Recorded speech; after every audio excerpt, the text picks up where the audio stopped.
Life at the MASH Unit 4077 was never a normal life. The days and the times were never normal.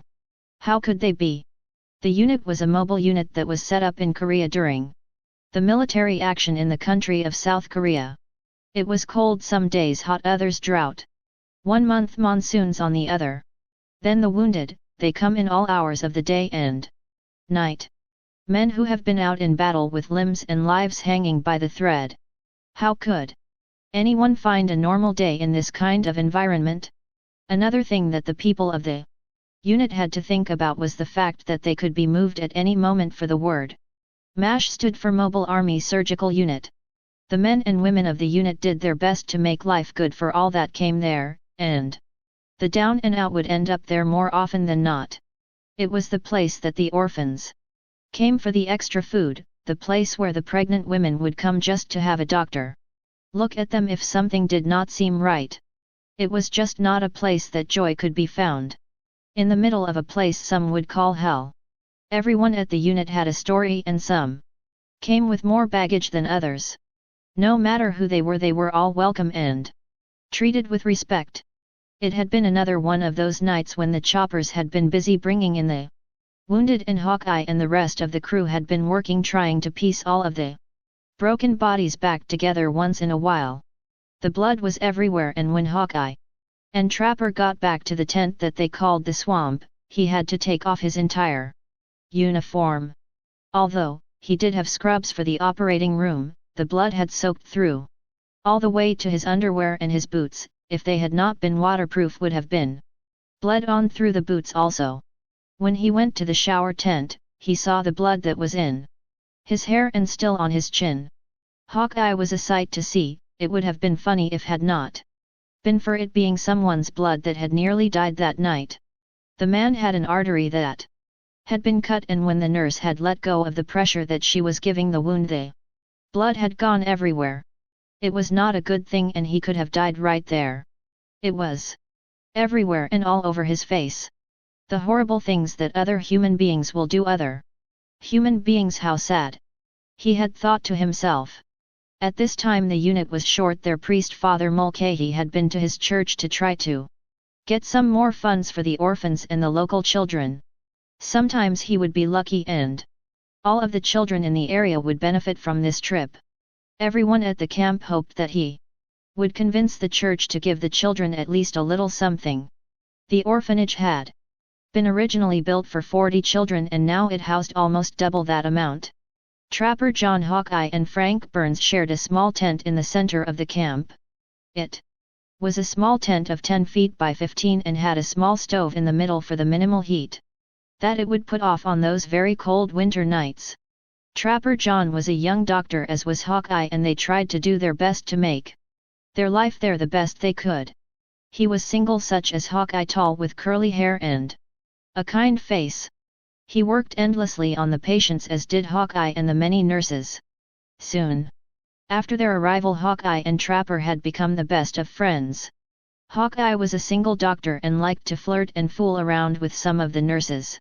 He was a playboy at all times, and the nurses had to keep their eye on him. He was an exceptional surgeon though, and a true blue friend. Trapper John was Hawkeye's best friend. He was married and had 2 children. He missed his wife and children very much, and sometimes liked to have some drinks and forget his trouble. Once in a while the drinking got a little out of hand, but Hawkeye had taken care of him during those times. Frank Burns was a difficult man for one to like. Frank would never fit in among the other men in the unit. It was a lonely place, and although no one knew it, he missed his wife and family. He was a self-centered man who rarely had anything good to say about anybody or anything. Whenever something happened at the unit that required anything extra, he would find a way to get around it, or just completely ignore Trapper or Hawkeye when they asked for his help. As a consequence of these actions, Frank had found himself on the wrong end of many pranks that the guys at the swamp would pull on him. He never changed though, and was just the same mean and grumpy person that he had been when he had first came. Everyone at the unit owed him something, no matter who they were. The only person in the camp that found him even the least bit interesting at all was the head nurse Margaret J. Houlihan. She was what the people called a lifer, and was all army all of the way. One day while she and the married major were busy in her tent, one of the men put over the loudspeaker the sounds of them making love together. She had earned the nickname of Hot Lips that day and would never live to live that name down. Forever was she known by that name, even by the nurses that she so harshly ruled. Margaret Houlihan was not that bad looking. She was about 5 foot 5 inches tall and weighed about 140 pounds. She had blonde hair and blue eyes. She would have been considered pretty by many, but her attitude had made it hard for the people of the unit to like her.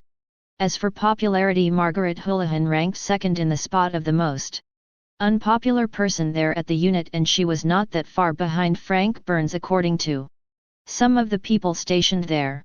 Trapper and Hawkeye had both been in the shower when Frank came in.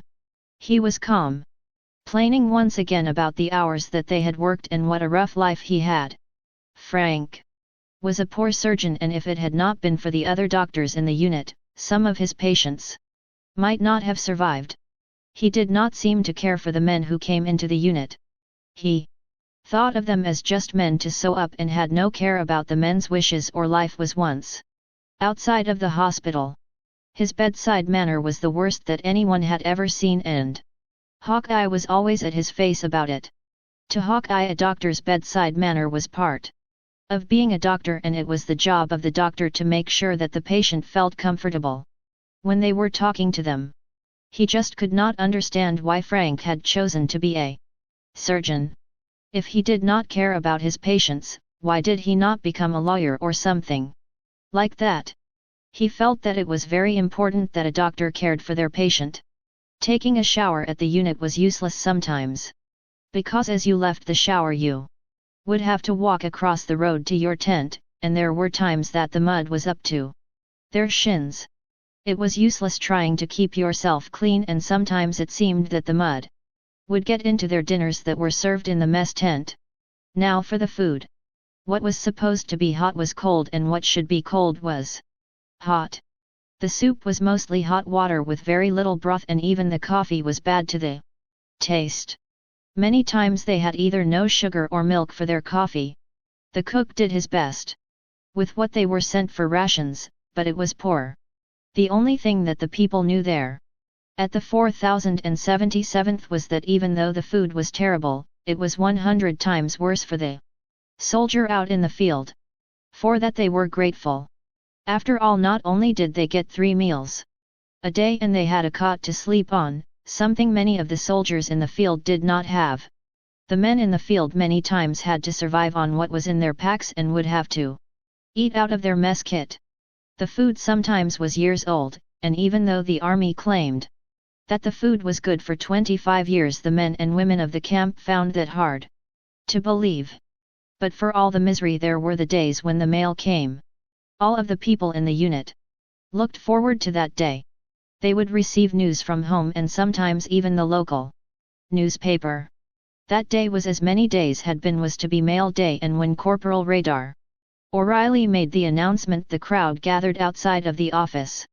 As each of the men and women of the unit waited for their name to be called, they watched as their friends went back to their tents to open their mail.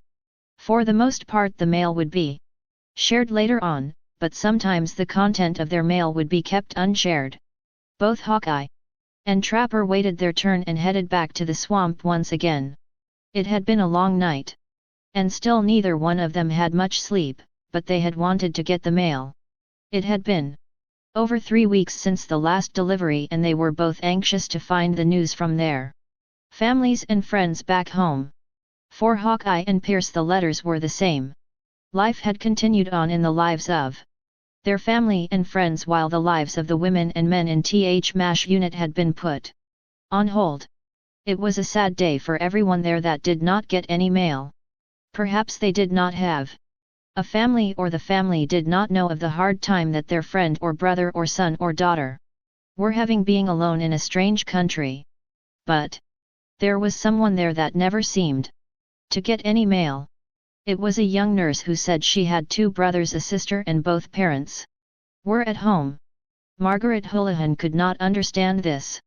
She was a lovely girl, why would her family forget about her? She looked as her nurse Amy Billings walked away once more with no news from home. She was such a lovely girl. Chapter 2. Trapper John showed both Hawkeye and Frank the new pictures that he had gotten of his little girls. They were growing up so fast, and every day that went by their memory of their daddy got weaker and weaker. Sometimes getting the mail made a soldier more lonely, and for a while after the mail had arrived the mood at the camp would be solemn. The commanding officer at the MASH 4077 was Colonel Henry Blake. He is a kind and caring man and was constantly fighting for the rights of his men and women and the patients that had come into his camp. He was in charge of the large unit and all of the supplies as they came in and out of their lives. He knew each and every name of every soldier that had come through the doors of the hospital, and had taken each death to heart. He missed his wife and 3 children, and sometimes drank too much when he got to thinking about them. He had 2 daughters and a son. His son was so young that Henry was not sure that he remembered had only been to his home in Illinois twice since this so-called police act had started. His wife had given birth to his son shortly after he had left for Korea. His wife was his honey, but she was no good with the bills and was known to send them to him for him to fix. It bothered him since sometimes they would not receive the mail for as long as 3 months. By the time his wife would get his answers, 6 months could possibly go by. Colonel Blake's right-hand man was a corporal named O'Reilly. O'Reilly was a young man of just 19, but he was the best aide he had ever had.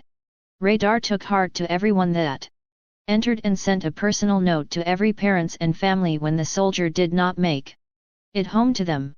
He had the uncanny ability to know when the wounded were coming and would call out that the choppers were coming minutes before anyone else would hear them. It was true that he did have contact over the radio with the choppers sometimes, but he would hear them when he was anywhere in the camp. Without radar, life would be much more difficult. And the colonel appreciated his work. Radar was a short man that looked to everyone like he could have been still a student in high school. He came from a small farm and lived with his uncle. He still slept with his teddy bear, something that had not changed since he had come to stay with the other members of the unit. It was just about noontime when a strange man entered the camp on that normal, or as normal as could be, day. He did not catch any of the people's attention. He blended in well. Little did they know that some of their lives would be changed forever by him. As the men were driven through the camp, they saw all of the tents and their smoke coming from the old stoves that each one of the tents had. He pulled up in front of the office and got out.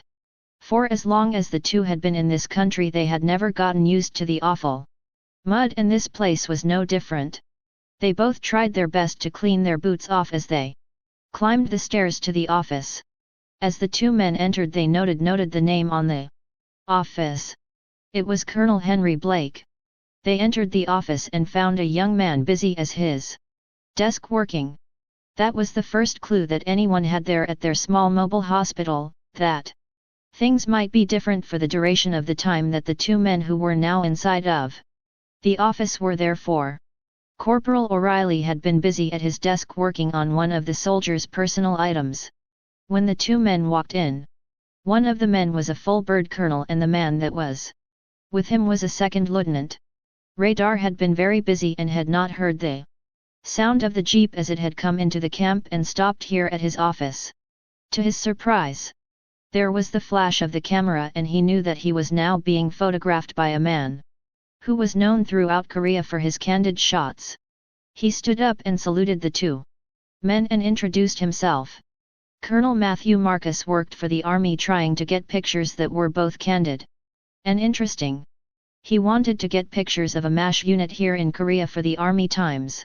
And with those pictures he had the great hopes that the people who were at home safe would understand what was going on way over here, over 5,000 miles away, in a place called South Korea. He had with him his partner and friend Lt. James Brewer. The colonel and his 8lt brewer had made it their job to catch the honesty and soul of the men and women of the army. Colonel Marcus had begun his career back in World War II. He had learned from some of the best men in the business and had gotten right out in the middle of the battlefield many times. He had been wounded, and while he was waiting for a medic, he had ordered his picture taken. The picture had become a very famous photo, as the story had been picked up on the wire and had been published in nearly every newspaper in the country. Chapter 3. L.T. Brewer came from Maine like Hawkeye Pierce and had learned his skills as a photographer while taking pictures of the sea and the people surrounding it. He was young, only 20, but had been proud of his many photos that he had taken alongside his mentor Colonel Marcus. Colonel Marcus had taught him about light and the process to develop film that he had invented and improved the process vastly. If it had not been for the colonel, he would not have had the knowledge that he had today. He might have become just one of the many photographers that were trying to be discovered by some of the magazines and papers. He had gone to school with many men who were as good as he was that were still working behind the scenes. He had been one of the lucky ones indeed. When the two men entered the office of Colonel Blake, they too had caught him by surprise. Henry was not known to stick to the rules of the army, and he had his feet up on his desk and a hat on his head with many fishing line sinkers pinned to it. When he had seen the men, he had put his legs down, but not quick enough to stop the flash of the camera that was held in L.T. Brewer's hand. "What are you up to?" he demanded. But then, Henry Blake then knew what the two men were there from the Army magazine. Just what this place needs: two guys carrying a pen for writing and a camera for pictures. Henry thought to himself. This was going to be a bad week, and he would have to be careful and stick to Army regulations if he wanted to remain the commanding officer there. "Colonel Blake, I am not here to disturb your daily routine, and I of all men know what life can be like here in the swamps of Korea. The place can be hell, and if there is a moment available for you to enjoy the time here, you should be allowed to. We are here to take pictures, not judge you or any of the men and women in the MASH unit. Do not want to disrupt anything at all, if it is possible. My name is Colonel Marcus, and this is my assistant Lieutenant Brewer." And with that, he took out his hand and the three men shook hands cordially. "You will find every type of person here, just like you would find in any community, sir. There are the doctors, the nurses, the orderlies, the cooks, and then you have the chopper pilots and the drivers and mechanics. We all live together in very small, cold and clammy tents. We share what little we have with each other and try to make the best of this bad situation. There are personnel here from private to LT colonel, and we have both men and women. I believe that you will find most of them cooperative and friendly. You may take all the pictures you wish, however, in the operating room you must have the permission of the doctor to take any photos, and you can only go into the operating room in full surgical cloth, including a mask for your face. Is that all right with you?" he asked. He knew that the man outranked him, but he needed to set the rules right up front, and he hoped that the men would cooperate with him. "That sounds good to me.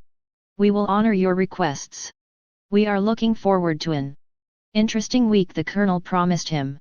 "Radar, they are going to need a complete tent for their work and a place to stay." Colonel Blake told him. "Already on it, sir. Major Houlihan is going to be moving in with the nurses for the time that Colonel Marcus and Lieutenant Brewer are here." Radar answered quickly. "Her tent is the only tent that is available right now, and they can use it for film developing too." With that, Colonel Blake smiled and told the men, "Your tent will be ready very soon. Take a seat. You need not leave right now. It will take our major a moment or two to get moved. She is a lady, and some of those nurses have so many things, makeup and all. She will be done in a short time anyhow. If you do not mind, Colonel, we would like to go about the camp and check things out. There is much going on at this time, and soon everyone in camp will know who we are and what we are here for.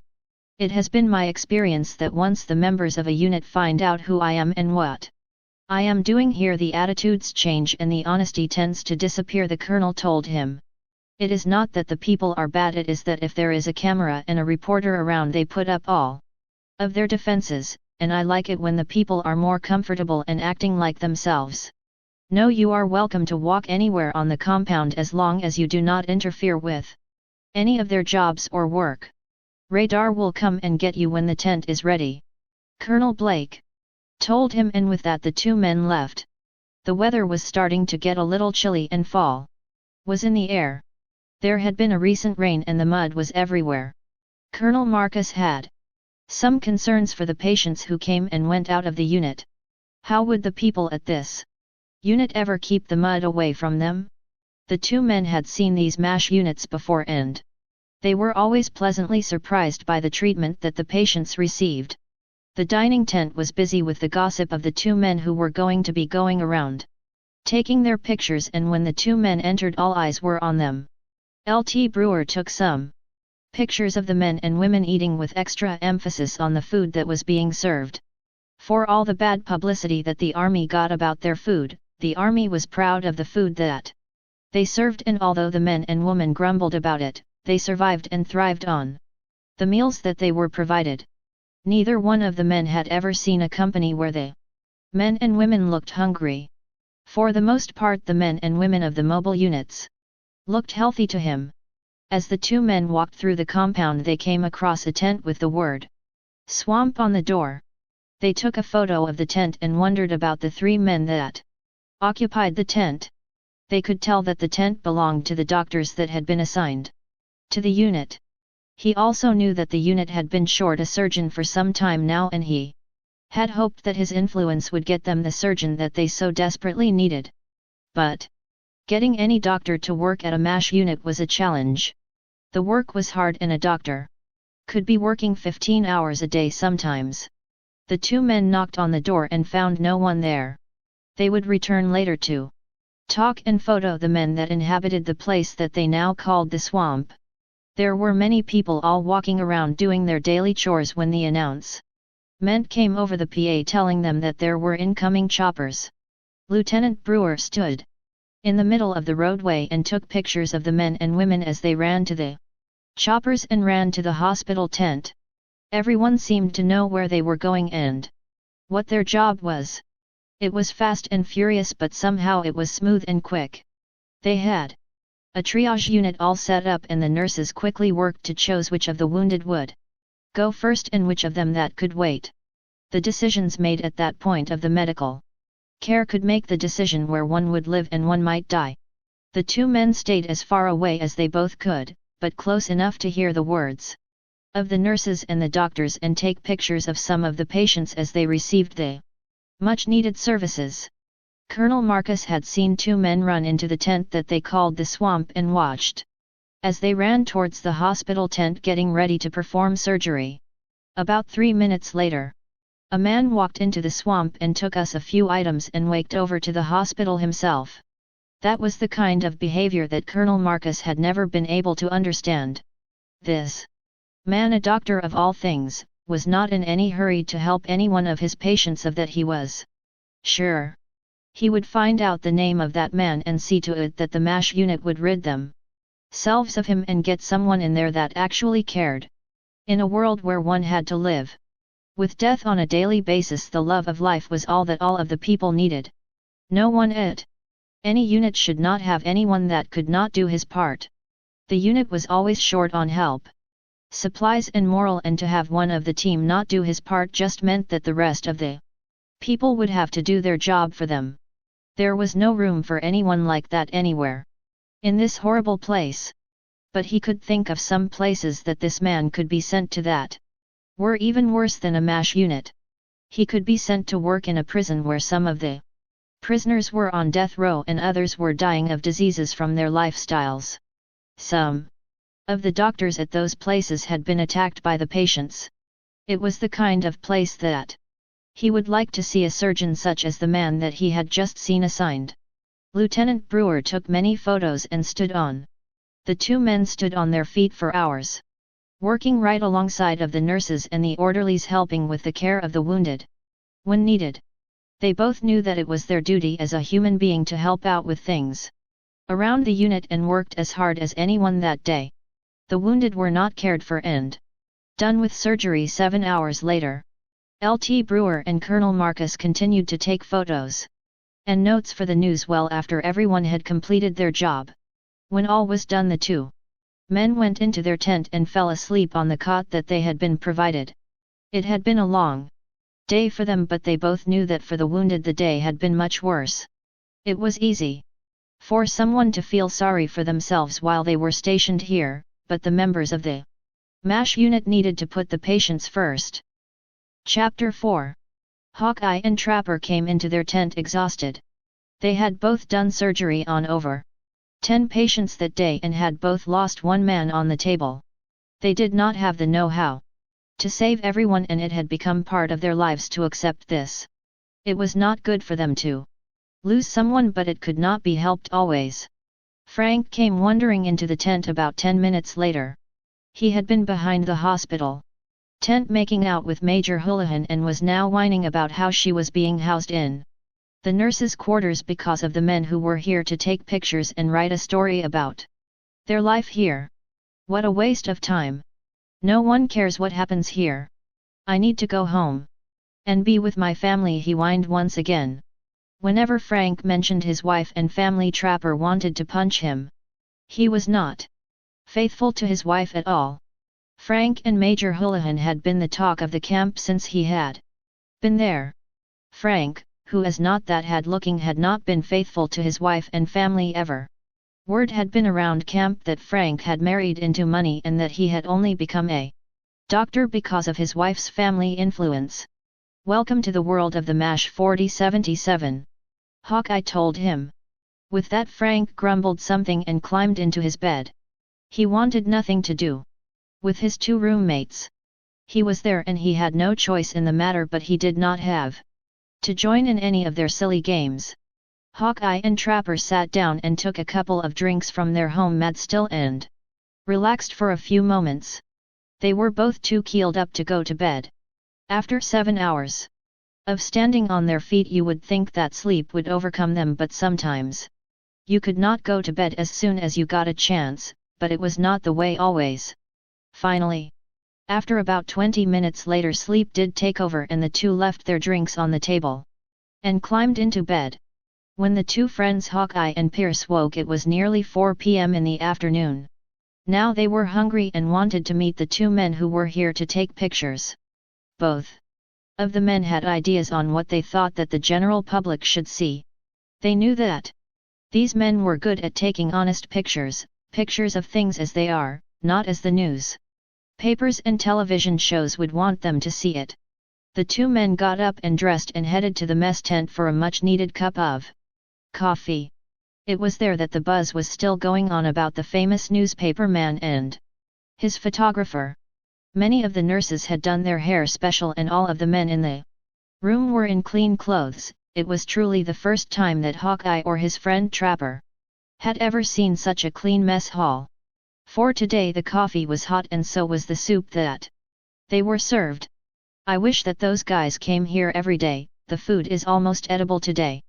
Hawkeye joked as he ate his meal. Frank Burns came in with his usual demeanor and complained about everything once again. This time the fact that the two men that were there on a visit were in the shower when he had gotten there, and he did not think that it was fair that he had to share the officer's shower with them because they were just visiting. They had not been assigned to the unit. It was there at the mess tent that Hawkeye and Trapper got to meet the two men who had caused such noise here at their small town called the MASH 4077th. Colonel Marcus was a tall man in his 40s with a deep baritone voice. His partner was a much younger man named James Brewer. He had seen some of their work in the Army magazine and had been quite impressed with their work. Nearly every issue had been filled with pictures of soldiers in and off of the field, entering into combat, coming back from combat, wounded. You name it, they did get the people to know the real story. War was not a game, it was for real, and men died in Korea. I have been very impressed with the work that the two of you have done with this police action, as they call it here in South Korea. I have an idea, why don't you and your partner follow Trapper and me around for a day? We would let you know everything that we do. And if we have wounded arrive you can stay with me and LT Brewer can stay with Trapper John and you will see what the men are going through when they are out in combat. It will be a no-holes-barred take on the day of 2 surgeons here at a MASH unit in South Korea. Hawkeye proposed to the colonel. That is a unique idea and one that I would like to go over with my business partner. If he agrees to it and we can do that tomorrow would be a good day. I will let you know this evening. Hawkeye promised him. That evening there was the movie, another movie starring John Wayne. It seemed that every time the unit got a movie to watch it starred either Jimmy Stewart or John Wayne. They, members of the MASH unit, would like to see something a little different once in a while. For them to watch John Wayne save the United States from the Nazis was a scam. John Wayne had used his political pull to stay out of the war. When other men had been drafted, John Wayne had stayed in the United States safe and clean. It was true that he was nearly too old for the war, but he was not too old until much later. The war was nearly over when he reached the age limit that the government had put on all of the other men in the country. Jimmy Stewart had at least served with the Army Air Corps and been a pilot. At least with Jimmy Stewart he was portraying a man that could have been him. But to watch the same movies over and over was starting to get to the men and women. After the show, Hawkeye and Trapper John headed back to their swamp. They helped themselves to a drink and sat down to relax. Frank was not there and the two of them were overjoyed by the prospect that perhaps Frank and Hot Lips had found a place to go and would be gone for the next few hours, perhaps they would be gone for the evening. There had been many nights when Hot Lips had her own tent that Frank had spent the night with her. He did not care, and either did Trapper or Hawkeye. Soon both of their hopes were dashed as Trapper and Hawkeye heard the sounds of Frank and Hot Lips coming toward his tent and were talking with Colonel Marcus. We think that it would be very beneficial for you to record a day in a doctor's life here at the MASH 4077th, but Frank is the ranking physician and it would not be right to have him not spotlighted. Both of the doctors, Hawkeye Pierce and Trapper John, are capable doctors, but they are both under Frank's watchful eye. As the head nurse here at our hospital, I have seen the doctors and they are good, but Frank is the best. Major Houlihan told the colonel. I will be happy to cover your work also, Major. I plan to keep an eye on everyone but just spotlighting Hawkeye and Trapper John. It was their idea and they will be shown in the major role. Perhaps we could spend another day, perhaps the next day, and focus on the nurses and what their day was like. Would that be agreeable to you? Marcus asked them. At that point Margaret knew that she had no choice but to accept his proposal. She had been seen by some of the nurses talking to the colonel, and if she said no, the nurses would make my life a living hell. That will be fine. I will let the girls know that both tomorrow and the day afterward they probably will be filmed. But I will let them know that your main focus in 2 days will be on them. They will appreciate that, she told him with a sigh. Frank gave her a look. But she knew that she had no choice in the matter. When the knock came on the door, Hawkeye and Trapper tried to act like they had been busy doing something different and had not heard the conversation that had been between Major Houlihan and Frank and the colonel. They both knew that the colonel was no fool. And they were sure that he knew they were listening, but he probably did not care. Come in. Come in. Our home is yours, Hawkeye told the colonel. After the colonel had taken a seat, Hawkeye offered him a drink. Thank you. I could use a drink now. I wanted to come over to your tent and let you know that I have decided to do a day in the life of a doctor at a MASH unit tomorrow. Our day will start at 8 am if that is all right by you. Of course, if you are called to go to the operating room sometime tonight, we will start the day then. Colonel Marcus offered Chapter them. 5. That sounds True like to a his plan word to to Colonel us. and Lieutenant Hawkeye Brewer smiled were at their as he tent looked promptly over at at Trapper, 8 am. who They agreed. following with morning, him wholeheartedly. The colonel was It used was to already army after 10 protocol that evening, and had gotten up with and his roommate went to go to bed that morning as he had for the past 20 or so years. Under the covers, Frank Hawkeye Burns and his came friend, into the tent. Trapper I John know you had no guys set think hours and could be that up all tomorrow hours you of the are day going or to be night, the so star they of the had. show, But he learned said to that ignore he the is going sound to of the bugle. include me. It In did the not picture, even wake them remember anymore. that he sounded like The a two child men who came was in whining and started about not not taking getting pictures of the inside first of the at a swamp, game, and so the two men in the three tent men smiled resided to themselves, ignored kindly. what he Neither said, one of and them made a move went toward to the bed. home made still end. Therefore no pictures were taken of it. Hawkeye got dressed and headed to the mess hall. With the camera rolling, the two doctors stood in line to be handed soupy oatmeal and cold coffee. It was now back to basics, and the cook had forgotten that Hawkeye and Trapper were now going to be the stars of the army photographer for that day. He looked shocked as the men held the oatmeal up for the camera. At the 4077th there were only 4 cooks, and they sometimes were expected to work nearly 24 hours a day. They were expected to have food ready for anyone at any time because of the strange hours that the doctors kept. The cooks had learned long ago to grab a nap when they could. All 4 of them did the best with what they got, but it was nearly impossible for them to provide the men and women hot food. For the most part the cooks were proud of the food that they served, and took it personally when the men made fun of the food. The Colonel and Lieutenant Brewer had their breakfast at 6:30 in the morning and were not in need of any nourishment. To be friendly, the two had a cup of coffee while the 2 doctors ate their barely edible breakfast. Breakfast had just barely been started when Frank and Hot Lips walked into the mess tent. Burns looked like he had just shaved and his clothes were pressed. The Major had her hair done, and her uniform was crisp and clean also. "Oh brother," Hawkeye said as they walked into the tent. "Well, the 2 of you look rather nice this morning. You are supposed to act like it is just a normal day, not like you are going to an Easter parade," Trapper told them with a laugh. "Oh, and by the way, Frank, you still have lipstick on your cheek and lips. You had better check the mirror before Lt. Brewer takes our picture and your name becomes Hot Lips, not Margaret's," he told him with a laugh. The 4 men watched as Frank ran out of the mess tent looking for a mirror so that he could wipe the lipstick off of his face. "I almost wish that I had taken a picture of him and the Major together with him and the lipstick. It could have made the cover of the magazine.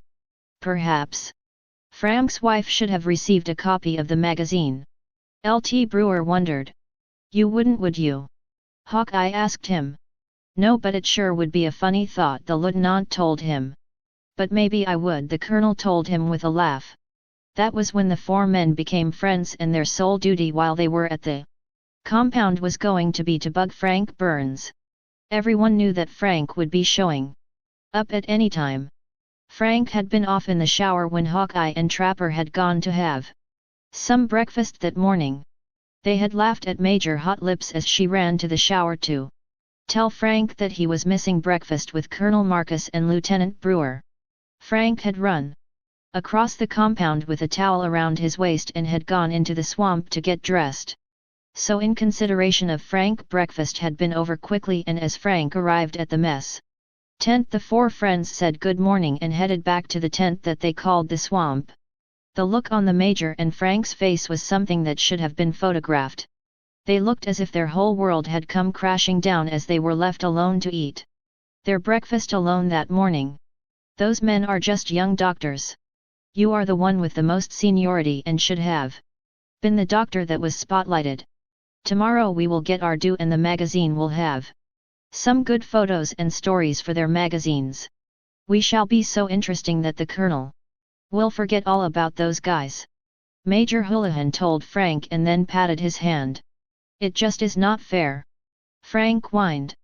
It was then that the 2 of them noticed the others in the mess were listening to them, so Major Houlihan whispered to Frank, "If we do everything the way we planned it, the colonel will forget all about the pictures of the other people here at the MASH 4077th.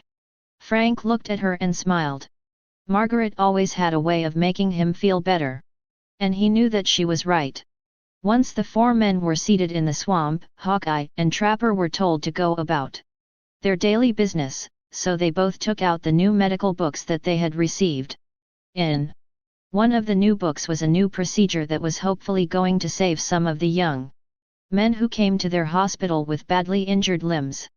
This was the kind of reading that both doctors took very seriously, and they read for the entire hour until Frank Burns came into the tent. Frank did not do much reading. He thought that the new procedures were meant for larger hospitals, not a unit such as theirs. Both of the doctors knew that there had been many times that if they had known of these procedures they might have saved a limb, or their patient might have retained more of the use of the limb later in life. Frank walked into the tent and saw the two doctors reading the medical journal. He also noted that the colonel and his assistant were busy working on some of the pictures that they had recently developed. The atmosphere was quiet and the men seemed to be quite comfortable working together. Frank did not want to be left out, so he took out one of his own medical journal and took a seat on his cot. He then began to act as though he too was studying the medical procedures, but in reality he was just making it look that way. Colonel Marcus was no fool and knew exactly what the man was up to. Marcus was surprised that the major did not have the book upside down. For all the studying that the man was doing, it would not have made a difference. After about another hour of the men working silently together, both Colonel Marcus and Lt. Brewer stood up and stretched. They had been working on the photos most of the morning, and they both needed a good stretch. The people in the tent seemed to take it as a sign, and all 5 of the men were soon stretching and getting ready to have their lunch. Once more the men found themselves in the mess tent eating cold soup and cold coffee. They had just taken their seats and had started to take a bite to eat. Colonel Marcus had been a little disappointed that it had been such a slow day. He did not know that Hawkeye Pierce was thinking the same thing. It had been a quiet day, and Hawkeye knew that it was not going to be quiet for long. There never was a 3-day period where they got no wounded into the unit, and this was day 2. The men had just stepped out of the tent when radar announced that there was going to be incoming wounded. Both Trapper and Hawkeye dropped their food and ran over to the swamp to pick up their things. Only a very few moments had gone by when the ambulance came with the maimed bodies of several young men. Some of the men were not going to live to see another day, as there had been a mine explosion on one of the trucks that had been carrying the men into town. They had been on their way to a night on the town when the truck had hit the mine. 3 of the men were killed instantly and 4 of the men were extremely critical. As Major Houlihan hurried to get to the hospital tent, she waved to one of her best nurses and asked her to please start the triage. The unit was short on blood and she did not know how much blood they were going to need that day. Everyone in the unit had donated their own blood to the point where it was no longer an option with some of them. But when she ran into a man with AB negative blood, she knew that she was going to have to ask the young man who had just come to the camp 2 weeks ago as a cook to donate some of his blood. This was a rarer type of blood, and the only 2 men who had that type of blood in the MASH unit had already donated their blood twice this month. It put a huge strain on a person's kidneys, and the 2 men could not donate for at least another 2 weeks. The major had not noticed the man that was standing behind her, and when she stood back, she nearly tripped over her. It was Lt. Brewer, and he was taking pictures of the wounded. She looked at the healthy young man and thought, I wonder what type of blood he has. I am sorry to have to ask you this, but what is your blood type? My blood type is a rarer type of negative. Why do you ask? Lieutenant Brewer asked her. I am sorry to have to ask you, but we are very short on that type of blood, and this soldier is going to need some fresh blood. Would you be willing to donate a pint of blood for the cause? She asked him as nicely as she could. There was no hesitation in his voice, and he told her it would be an honor to donate my blood to an injured soldier. Show me the way to the place where I can donate some of my much needed juice, he replied with a smile. I am also sorry to have to ask you another favor. The man in the mess hall, the new young man named Davis, has the same type of blood that you have. Could you please ask him to come over to the hospital tent for me also? This man is in poor condition and is going to need much more blood than we have in stock. He will need to be operated on soon, the major asked him. Lieutenant Brewer smiled at the major and headed to the mess tent. It was there that he asked for Davis. Davis walked over to him and asked, "How may I help you? We have a man in the hospital that is going to need some of our blood today, I am afraid. We have been asked to go to the hospital tent and give some of our blood so a young man who has wounded can have the operation that he needs to save his life." Lt. Brewer informed him. "I am on my way with you, sir. The men told me that when there was a need for my blood, they would come and get it. I was told that I could donate my blood and the unit would keep it in stock for when it was needed. I did not realize that my blood would be needed so soon. I do not understand why there is not enough blood for the wounded. It is not a good situation. And if you or I ever get hurt, we might not be able to get the blood we need. You should put all of that in your magazine. It would help out the men from all the other units," he told the young man. The two men went to the hospital tent and they were directed to a curtained-off room and taken to a cot where their blood would be drawn. Even though they were apart from the main operating room, as they gave the blood they could hear the talk in the operating room. They heard the young man of 18 who would lose his life on that table, and of the younger man, the one that had just turned 18, who could lose his leg. Lt. Brewer hoped that the medical journals that the men had been reading would help the doctors determine the best way to save his leg. He thought to himself, "Here I am lying on a cot worrying that I might feel dizzy when I get up, and a young man close to my own age has just lost his fight and had died from his injury. The world just was not fair." In the meantime, Colonel Marcus had been busy keeping notes on the happenings there. At the operating room, the lights were flickering all through the procedures because of the huge drain on the generator. The unit desperately needed more generators, and so that was also noted. All three doctors worked tirelessly to save the injured and the head of the unit. Colonel Blake worked right alongside of him. To Colonel Marcus, all of the doctors appeared to be competent and each worked very hard and long at their job. Colonel Marcus found himself admiring the work of this unit. Colonel Marcus had once again taken up the camera that had once been his favorite tool in the news business. He had stopped being a photographer after World War II and had become a straight journalist. He had taken several photos that day, including the man who had lost his life that day. The blood and the guts that he saw there at the hospital would have made most of the people that he knew that worked in the news business sick to their stomach. War was cruel and had not been reported correctly for years. The people back in the States needed to know some of the horrors of the war. That was the only way that peace would ever become a reality. The doctors worked through most of the afternoon and had not finished until after 7 that night. They were all tired and hungry as they had missed the lunch and were once again late for dinner. The food would be cold, but it would fill the pit in their stomach, for they had missed both their lunch and supper.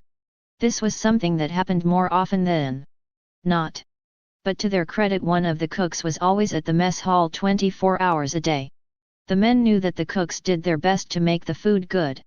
But they were not given the things that they needed to cook the food properly. There were times that Pierce and Trapper felt sorry for the men that did the cooking night and day. Someday they both had vowed they would thank the cooks for their tireless work. There were more photos, and Colonel Marcus put up with the whining and crying of Frank Burns. They did not like the man at all, but he was a fair surgeon and had saved many lives on that afternoon. Burns was a fool, but a much-needed fool there at this MASH unit. Without his surgical skills, many men would die. Colonel Marcus thought to himself that he would see to it that Burns would stay at the unit until a suitable replacement could be found. Burns did his job, not the best job that he could do though, and that was not acceptable. Once again the surgeons left the operating room and made their way to the showers. It had been another long day and they were hungry. But first they needed to shower and change into their regular clothes. It was a little past 8 that night when the surgeons and their news men went into the mess hall for one last taste of the dinner.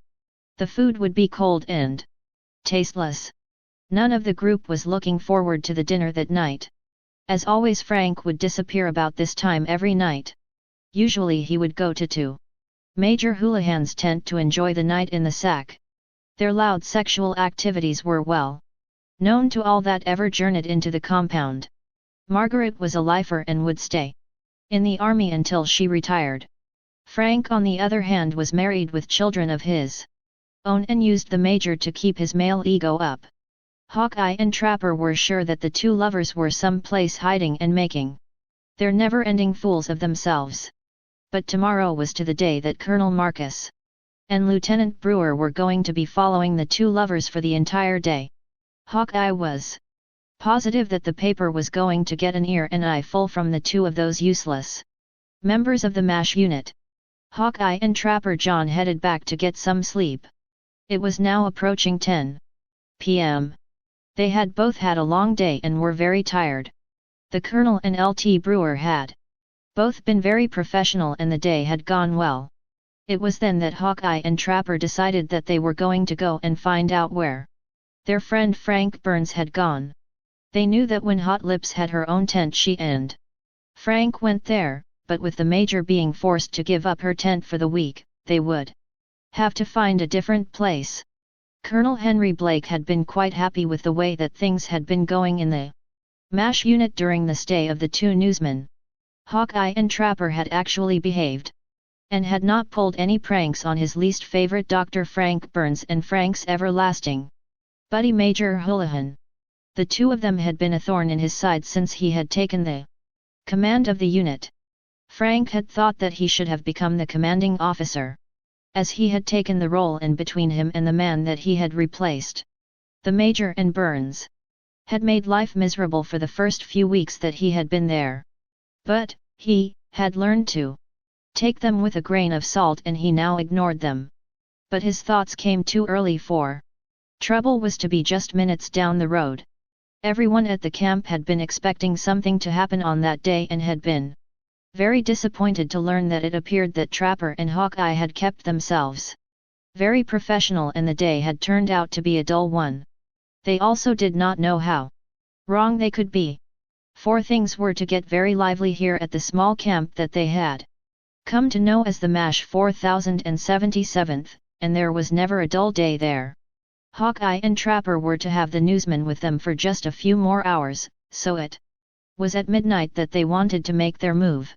You see, at midnight Colonel Marcus and Lt. Brewer were supposed to be covering the nurses. But Old Hot Lips and Major Burns had their own ideas on what the two men should be covering. They were going to be the stars of this show, and the two of them were going to make sure of that. That was when Hawkeye and Trapper decided to make their wishes come true. They would be the star of the magazine, but not the kind of stars that the two of them had in mind. Hawkeye and his buddy and the two newsmen were walking around the compound very quietly, trying not to be noticed, but sure enough Radar spotted them and asked, "What are you guys up to now? You would not be looking for the two majors, would you?" he said with a smile. "You know that we are. Do you have any idea where the two saviors are? I mean, do you know where the two majors might be hiding this evening?" Trapper asked him with a smirk. "Well, I was just coming from the office a few minutes ago and I heard Frank Burns' voice. And then I heard Major Houlihan's voice too. The voices were coming from behind the showers. I am sure that they are still there because they were talking about what they were going to do tomorrow when they were being followed by the Colonel here. They were making big plans too. If they have their way, they will be the only people mentioned in the big article that they are sure was going to be in the Army Journal." Radar told them. "Well, stick around, there could be quite the show here in a few minutes." Hawkeye told them. "We actually have plans to make them the stars for next month's issue. We have come up with a good idea." With that, Hawkeye decided the best place for them to start was in the nurses' quarters. They men found one of the nurses and asked them all to get decent because there was going to be 4 men in the tent in 5 minutes. Nancy the nurse was well aware of the fun that Hawkeye and Trapper liked to have with both their Major Houlihan and Dr. Burns. She could not wait to see what kind of trick that the two of them had in mind that night. She noticed that the colonel and his partner had their cameras. This is going to be a good one, she thought to herself. Nancy then walked into the nurse's tent and yelled at the top of her lungs. Hawkeye, Trapper and the two newsmen are going to be in this tent in 5 minutes. Get dressed or put something on that will cover you, she laughed as she looked at the nurses. Most of them had cold cream on their faces and their hair was all up in rollers. They had thought that the fun was not going to begin until morning. But when Hawkeye and Trapper got an idea, no one ever knew what was going to happen. All of the nurses could not wait to see what was going to happen. Even in their robes and slippers they knew that it was going to be fun. Of course, they would have to walk through the mud, but they were all sure that it was going to be fun. And well worth the trouble of redoing their shoes for the next day. By this time the word had gotten around to almost everyone in the camp. Everyone had some kind of beef with the two majors. The couple had met many enemies through the months. And this was a chance for them to get even, maybe with the help of two news people. Hawkeye was sure that some of the nurses were going to be happy to assist with the prank that and Trapper had been planning, but was pleasantly surprised to see that every one of the nurses had agreed to participate. This was going to be a good one. What a group the nurses made. Even the prettiest of the nurses would scare a young man. With their hair up in rollers and cold cream on their face, they were quite a scary sight. Chapter 6. As the rather large group exited the nurses' tent, Hawkeye held his finger up to his mouth to ask them to be as quiet as possible. What a sight the group was making. 20+ nurses. With cold cream rollers, robes, slippers and everything on that was supposed to make them more beautiful for the cameras that would be flashing all the next day. The sight would have made a great picture for that magazine. Life at the MASH unit at night. What a headline that would make. As the group reached the mess tent, the group had grown to nearly 40, and if they could pull it off, the two of them would be humiliated and perhaps the magazine could get some very interesting photos. Hawkeye made his way around the showers and saw that the two majors were busy planning the next day, and that both of them did not notice the two men coming around the back of the showers. He then waved them over quietly. Each and every one of them went around either side of the tent, and some of them went on into the shower. From there they could be in on the surprise without being seen. Lt. Brewer had managed to come around the back, where from that location he could take the best picture, and also from that spot he would be able to give the two lovers the biggest surprise. All of the people stood silently watching for the right time. For if the prank was going to work, it must be timed well. They would wait until the two got into a compromised position, and at that time they were going to yell surprise when the flash of the camera is seen. So they waited and listened. Frank was bragging about how he had fixed it so he and his partner were going to get all the important patients that day, and that he was going to keep the best nurses only in the film. The girls that had ever challenged either one of them would be cut out of any pictures. Hot Lips would make sure of it. It is almost midnight now. We must get ready to leave so that we will both be ready when Colonel Marcus and his assistant arrive to take picture and write the story about life here at the 4077th. Margaret told her partner Frank. It was then that the two lovers put their arms around each other and started to kiss. With the speed of a speeding bullet, Lt. Brewer flashed the light of his camera. He now had the picture of his career. When the flash had gone off, all of the members of the 4077th yelled surprise. As the two lovers tried to get away, the crowd cheered and laughed. Meanwhile the camera kept on flashing, and the pictures would be on the walls of many of the tents until the MASH unit finally pulled out of the war. The two majors looked quite funny trying to pull all their clothes back to the state that they were intended to be in. They had not been caught indecent or anything, but their hair was a mess. And their clothes were all wrinkled. Frank was covered with Margaret's lipstick, and they were quite a sight.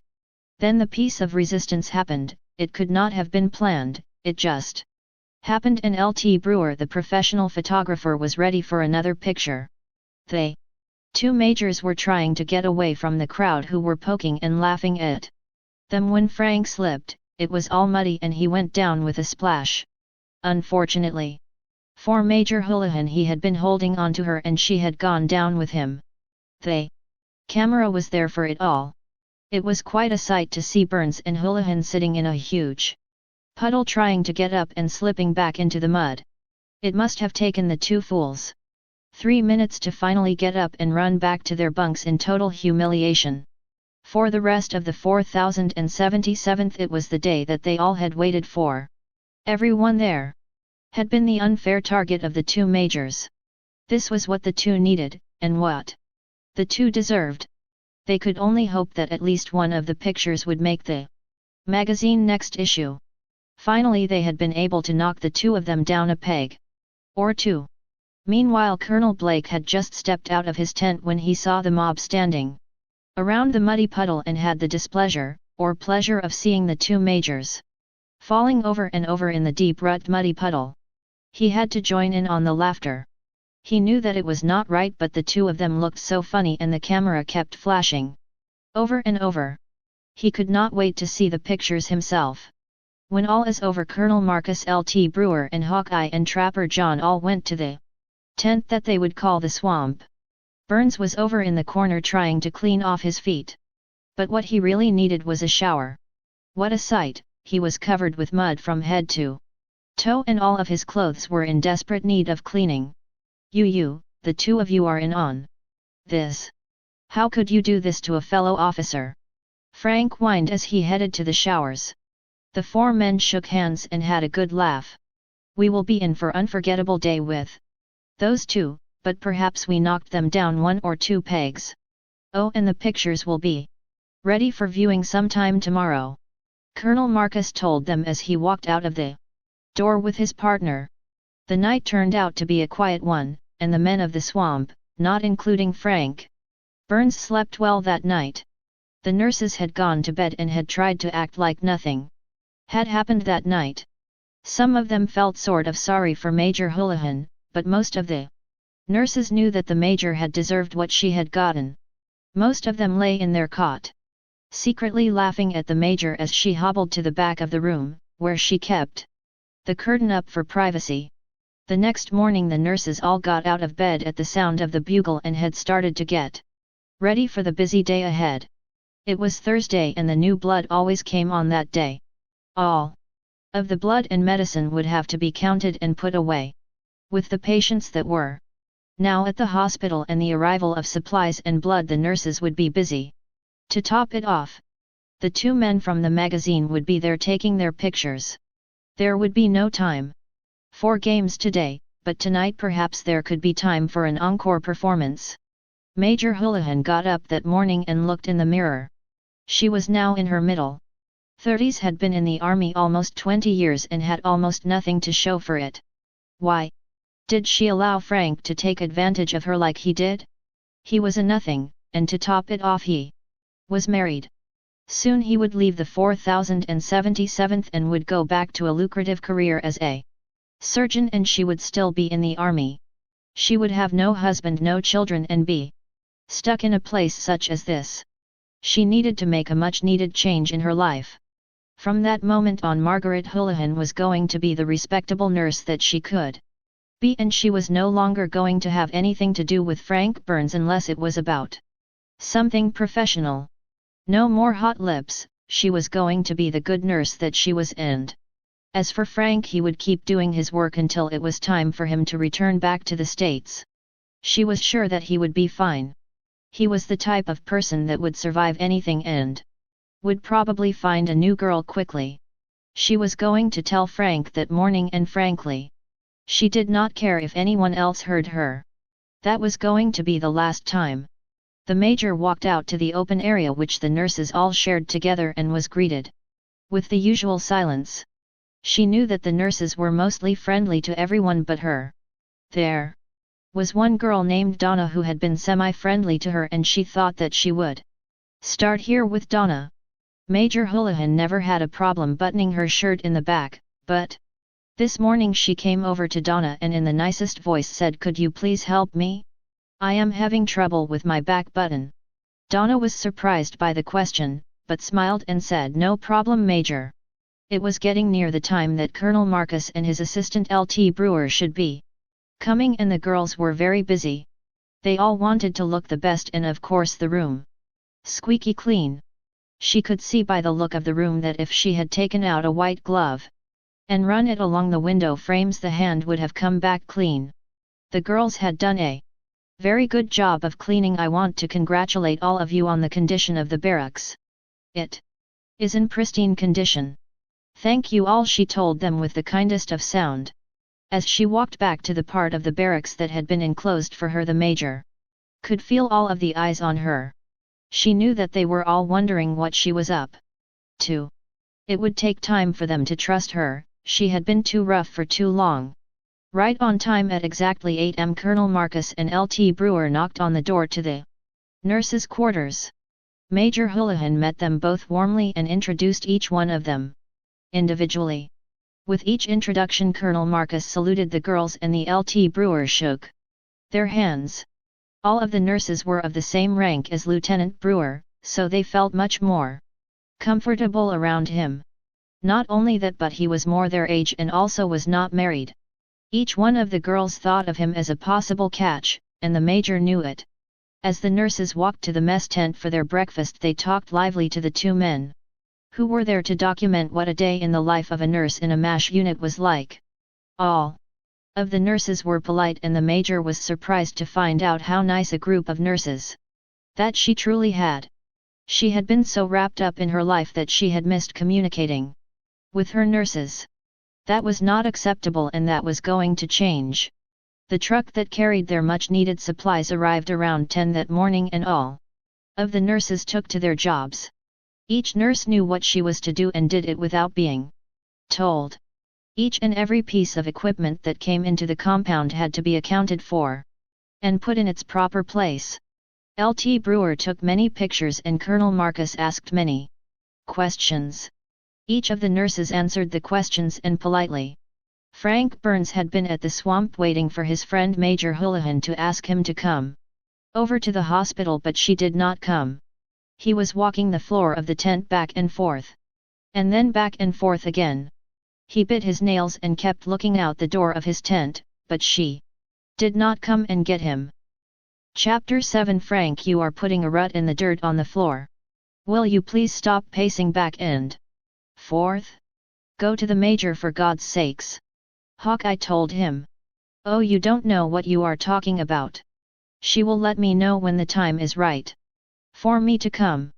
Burns nearly cried to them. He was cold, tired, and still could feel the mud on him from the night before when he and the Major had fallen into the mud puddle. You wait, I am going to write a letter and you will be in a lot of trouble.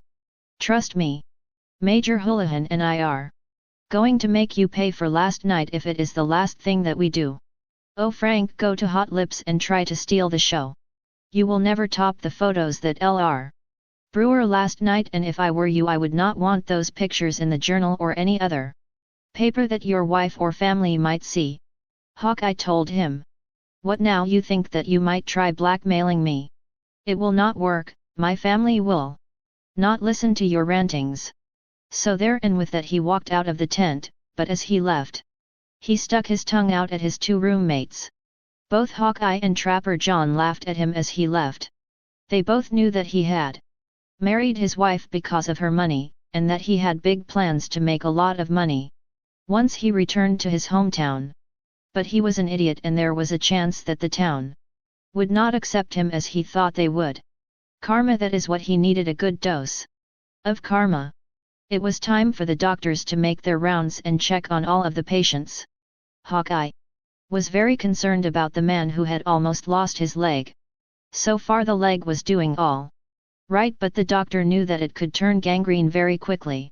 Hawkeye had done all he could for the young man, and had assigned a nurse to take special care with him.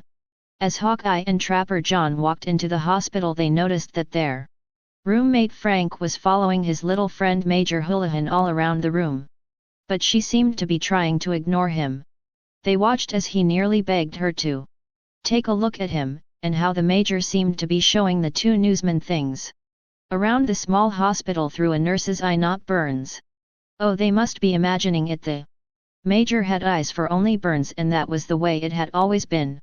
The whole time that Burns was in the room he did nothing but whine, and although there were times that he was not a good doctor, this time he was a blubbering fool. Margaret, what is wrong? What have I done? Why won't you speak to me? He begged her as he followed her every step.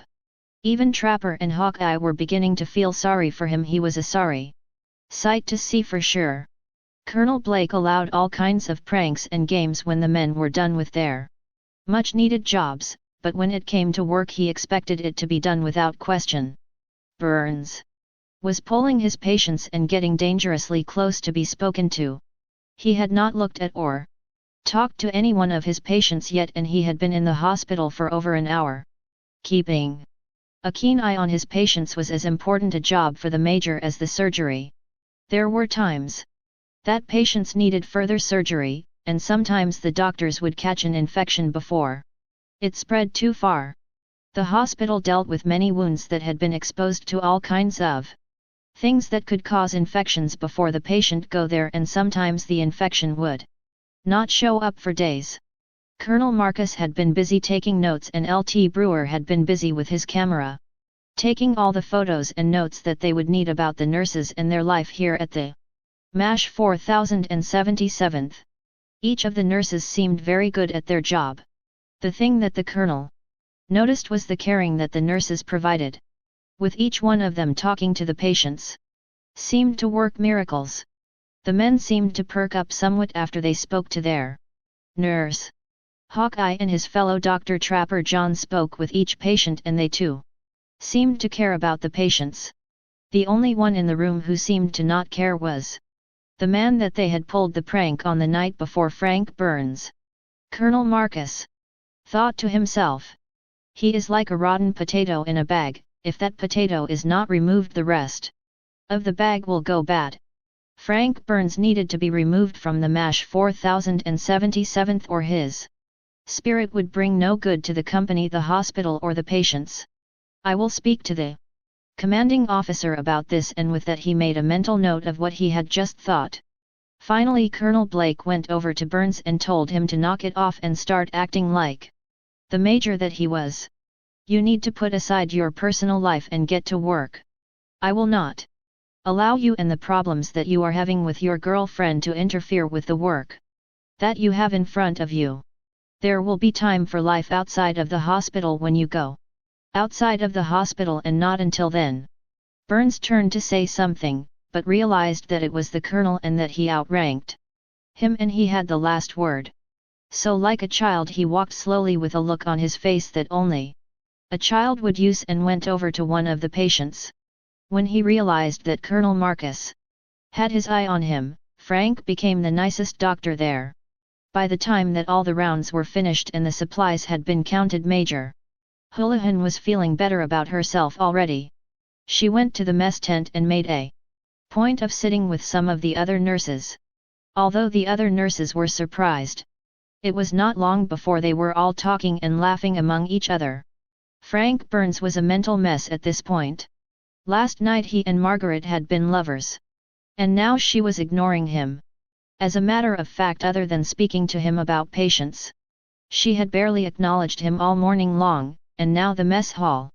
The two of them had always eaten their meals together, and she had taken her seat with the other nurses. He wanted to cry. It was terrible the way he had been treated the whole day. He took his seat at the table that he and Margaret usually shared and ate his lunch. He was all alone at a table with no one to enjoy the meal with. Here in South Korea Frank Burns was stuck all alone, eating food that was not fit for animals. Life was mean, he cried to himself. Margaret saw Frank sitting there alone and felt a twinge of guilt. She supposed that he did deserve some sort of explanation for her actions, but she had made her mind up, and she was never going to be with him as anything but co-workers for the rest of the time that the two of them would be assigned to that unit. At no time would she allow him to touch her again. If he wanted love, he needed to go back to his wife and family, if they would have him. That evening they had a dance to honor their two guests who had come into their lives and given the men and women of the 4077th a slim piece of happiness. The two men had been very professional and had made their time in this place some would call hell tolerable. When the three doctors returned to their tent, Frank was more depressed than ever and just walked around pacing back and forth. He could not stand it. He left the swamp and went back to where he and Margaret usually met, but she was not there. He asked each nurse that he saw, and they all told him that they had not seen her that night. They are lying, she is in the tent. He heard her voice. Why won't they let him see her? Why didn't she want to see him? I must find out, I must know, he whined to himself. Meanwhile Margaret Houlihan was doing her best to make up for the things that she had done to her fellow nurses. She called a meeting of the nurses, and this time she meant it when she said that she would be willing to consider any suggestions that they gave her. She told them that once she had her own tent back she would leave a box on the outside door. If one of them wished to leave a suggestion, any one of them could, and she would not try to find out who the writer of the suggestion was. It would be a start in mending their relationship, a small step, but a step forward. Her next step would be to speak to Frank and let him know how things were going to be. From now on, he was a mouse of a man, and she had no idea what she had ever seen in him in the first place, but he deserved an explanation. Once she had her own tent back she would call him over there and explain things to him. With that she put on some fresh makeup and headed out to the dance alone for the first time in 2 years.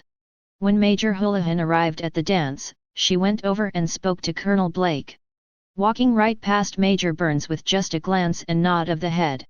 It was, like one would expect of someone who was just an acquaintance. Colonel Blake was talking to Colonel Marcus about the many photos that he had taken during the past few days. I hope that you have found some photos that you can use. And I hope that you have found the people here at the 4077th. Friendly, professional and honest, he was saying as she approached. Colonel Marcus smiled at the major. He had seen many women who had been mistreated by the geographical bachelors, and he hoped that she had been shown the way the night before. She gave the impression that she had. Good evening, Major Houlihan, both of the colonels said to her and gave her a genuine smile. Good evening to you both. Colonel Marcus, I hope that you enjoy the entertainment that we put up for you. You have been a breath of fresh air to us in a world where fresh air is rarely felt. Please call me Margaret while we are at the dance. There is no need for formality here. When we are on our free time, she smiled at him. Thank you for the honor, Margaret, and please call me Matthew, he told her with a smile. When the next dance began, Matthew asked Margaret to dance. It was a slow dance and Matthew was a good dancer. The two of them swept across the floor with ease and everyone in the room was watching them, especially Frank. You dance so well, Matthew, she told him with a smile. I always dance this way when I have a beautiful woman in my arms, he said to her in a whisper that he placed in her ear. She caught an eye of Frank standing sulking over in the corner. It looked like he might either cry or throw up, or maybe even both. What a pitiful sight he was. That night Margaret had the chance to dance with all of the officers and enjoyed every single dance. She found even Hawkeye charming, and a good dancer also. She told Frank when he came over that she would talk to him later, and left him standing alone on the sidelines. He had stood there the entire night, almost not moving, just staring at Margaret no matter where she went. At the dance, he was an emotional wreck. Whatever he had done, he would make it up to her. He just could not understand what had happened. Lt. James Brewer looked over all of the women there at the MASH unit with a smile. He had been touring the war-torn Korean cities for the past year and had rarely had the chance to see so many women in one spot. It was usually difficult to find American women in this country, and it felt good to be in the same room with people from his own country. He had not married, yet he did have a girlfriend at home, but no promise had been made to her. They had agreed that they would date others while the two were separated by the war. He had not cheated on his girlfriend as of yet, and he did not think that she had cheated on him either. When he left the service he was sure that the two of them would get married. But, for now, he saw nothing wrong with dancing with one of the nurses. This dance was a dream come true to a young bachelor. He danced every dance until his feet hurt. Each of the nurses were kind and generous. They were dedicated, and all of them were volunteers. No woman had ever been drafted, and still the woman came. They stayed in a place like this and flourished. He was very impressed and took many more photos. It was now the last dance of the night, and James Brewer took a look over at a nurse named Amy Billings. She was exceptionally pretty and had the sweetest voice that he had ever heard in his lifetime. She was no exceptionally beautiful, but she was pretty in her own way. He wanted to have the last dance with her. He walked over to her and took her hand. They two of them danced closely and did not want to stop when the music was done. He would leave his name and address for her. He wanted to see her again. Amy Billings had been honored to have been asked for another dance with the cute young man named James Brewer. He asked her to the last dance, and that was the biggest honor that a young girl could get. When the dance was over, James had walked her to her quarters. At the door that night he gave her his address and promised that they would speak again tomorrow, before he and the colonel left. Meanwhile Frank Burns had spent the night watching and waiting, but to his horror Colonel Marcus had walked her to the nurses' quarters and he would have to wait. He would get to see her on the next day, of that he was sure. She would be moving back to her own tent and he would go there tomorrow night. Colonel Marcus went back to the tent that they had been using, meeting with his partner, L.T. Brewer. He had accumulated many photos of the time there at the 4077th. He had to admit to himself that his favorite ones were of Major Burns and Major Houlihan, but those were to be for just the use of the people at the camp. He knew that something else had happened that night, and that both of the majors' lives had been changed forever. For that he was satisfied.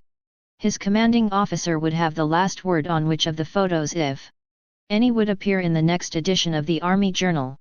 There would be many pictures submitted, but only a few would appear. That was the way of photojournalism. It was his job to put the pictures into words, and that is what he was to do that night before they left. The next morning, for their new assignment, L.T. Brewer went to the developing area and began developing some of the pictures that he had taken that night at the dance. There were some good ones, but he felt a sense of guilt whenever he came across a picture with Frank Burns in it. The major looked sad and alone. And most noticeable was the fact that he had not come to terms with the fact that perhaps his time with Major Houlihan was over. He was taking the break-up very badly. Many of the photos, although they might not be good enough for the magazine, were very good, and the people in them might be able to give them to their families. Some of the people in the photos would like that, of that he was sure. They would offer those photos to the people who were in the pictures first. Those photos would not be destroyed until the person in the photo had a chance to look at them. But it was now after midnight and the morning would come early. The two men had just started to undress when they heard the announcement come over the PA: there was incoming wounded, and the camp was again wide awake. The colonel and Brewer jumped into their clothes and went right over to the hospital. They held 4 bottles, talked calmly to frightened soldiers. Anything that someone needed, they helped the nurses and the doctors in and around the operating room that night. Both of the men could see how badly more people were needed. So L.T. Brewer continued taking more photos well until the early dawn. The attack had been just 10 miles south of the compound, and the wounded had continued to flow into the 4077th until 5 that morning. The colonel and his partner went right to their cot and fell asleep exhausted. At 10 am a young man named Corporal O'Reilly knocked on their door, letting them know that it was near the time for the two of them to leave. L.T. Brewer had answered the door and asked the young man to come in. "We would like to offer everyone here any of the photos that are in this envelope. I have included all of the pictures of the joke that we pulled on the two majors. We will not make a copy of any of those and the pictures of Frank Burns and Margaret Houlihan, but they are in there to do with what you want, the colonel told the young man. To the surprise of the two men when they walked out to start to bring all of their things to their jeep, there was a large group there to help them. Everyone was telling them how nice it had been to have them at the unit. Everyone helped the men pack and say their sad goodbyes. The colonel looked at all of the people in the group and thought if there was anything that he could do to help the group he would. James Brewer and Matthew Marcus left with a heavy heart. If they had anything to say about it, they would have liked to stay with the MASH 4077th a little longer. All of the people in the large group around the empty tent started to go back to their prospective temporary homes when the call came over the PA system once more that there would be incoming wounded once again. Another busy day here at the mobile hospital where they worked and lived, the place called the 4077th. After many hours of very grueling surgery, Frank Burns was keeping a watchful eye on his Lady Major Margaret Houlihan. He knew that she would be going back to her tent when the surgical work was done, so there he would wait.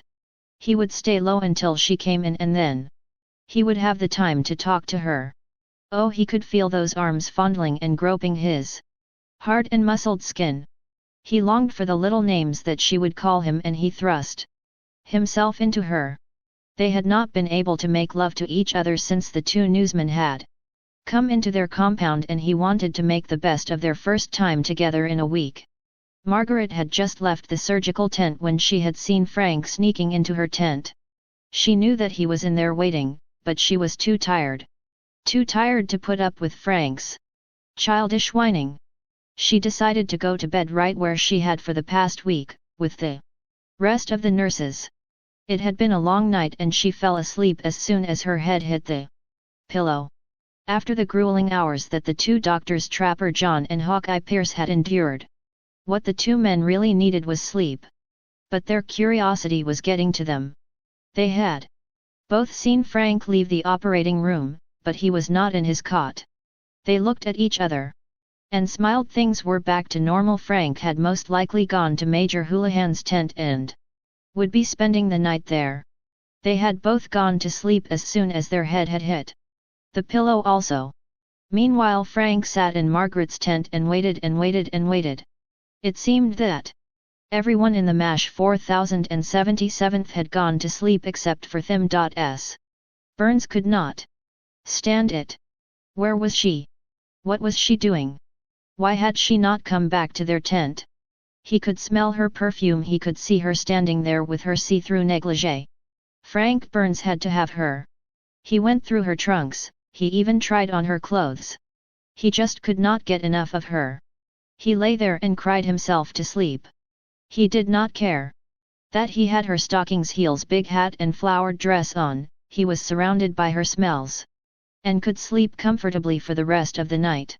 She would have to come back to the tent sometime and he would be waiting. He had dressed in her clothes before and Margaret had liked it.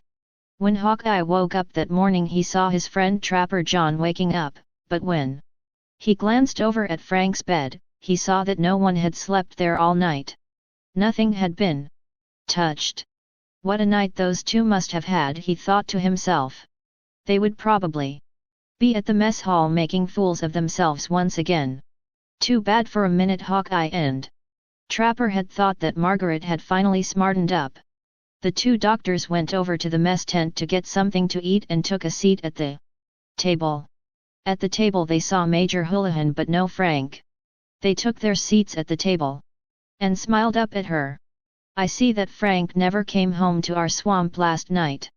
Did the two of you have a rough night? He asked her with a smirk. I do not know what you are talking about. I have not seen Major Burns since he left the surgery room last night. The time at surgery is tiring to us nurses too, you know. I went back to the nurses' tent and went to bed. I just got up and went here for a much-needed cup of coffee a minute ago, she told them. She wondered where Frank had gone but knew that he had not gone far. He was here at the 4077th someplace. Both Hawkeye and Trapper John were surprised by her answer, but they felt the same way. Frank was someplace here and he would come crawling into the mess hall at some time during the day and probably very soon. They ate their breakfasts and headed back to the swamp. Hawkeye had wanted to go over the medical journal once again. His young patient was still holding his own and his leg had not gotten any worse, but the leg was not getting much better either. He needed to find out if he had missed something, or if this was normal. Margaret headed back to the nurse's quarters and started to pack her things up so that she could go back to her own tent. She could not believe it, she was going to miss being in the tent with the other nurses. She had always enjoyed the privacy of her tent, but now she felt as if she was going to be alone. Chapter 9. Margaret heard a noise behind her and saw that one of the nurses, Donna, was standing behind her. "I will be glad to help you get your bags packed, Major. There are a lot of things here for you to carry." "Thank you for your offer," Margaret told her. In a few minutes all of the nurses that were not busy at the hospital or at another location working came over to Margaret's little space and took items to carry back to her tent. There were not 5 of them carrying everything all at once. It was a big help to Margaret, as when she had been moving to the tent it took her 5 trips, and this time she did it in 1 trip. Margaret was the last one in the line since she was carrying whatever the other girls could not carry. She had her heavy duffel bag to carry. As the girls went into the tent they were surprised to see the condition. All of the Major's clothes were all over the place with many of the pieces on the dirt floor. Each of the nurses looked around in shock. They knew that the Colonel would never have left the tent like that, and then they saw him. Frank Burns was lying there on the bed in a dress, heels and a big hat. They started laughing and turned around to see Major Houlihan standing there with her mouth wide open in shock. With the swift moves that the nurses were used to seeing, Margaret went over to her cot and shook Frank Burns awake. But to her and the other nurses' surprise, Frank looked up at them and said, "Is it time for school, Mommy?" "Frank, stop being foolish. You have 5 minutes to take off my clothes and go back to your own tent. Do you hear me?" the Major, the love of his life, yelled at him. But at this time Frank could not hear what she was saying. He had stepped into the strange world of mental illness. Frank had a nervous breakdown and was no longer in a tent in South Korea, he was at home in his bed as a child of 8 in his world. The nurses had seen this happen before and they ran to get a stretcher to bring Frank to the hospital across the pathway. Amy, one of the nurses, ran to find Dr. Pierce or Trapper John. Frank Burns needed to see a doctor and possibly receive some medication to help him come back to reality. Sometimes it would take months, even years. That was not something that anyone would wish on anyone. Amy found Hawkeye Pierce in his tent studying, and Pierce came right over. He thought that perhaps Frank was doing this as an act for attention, but found out soon that it was not an act.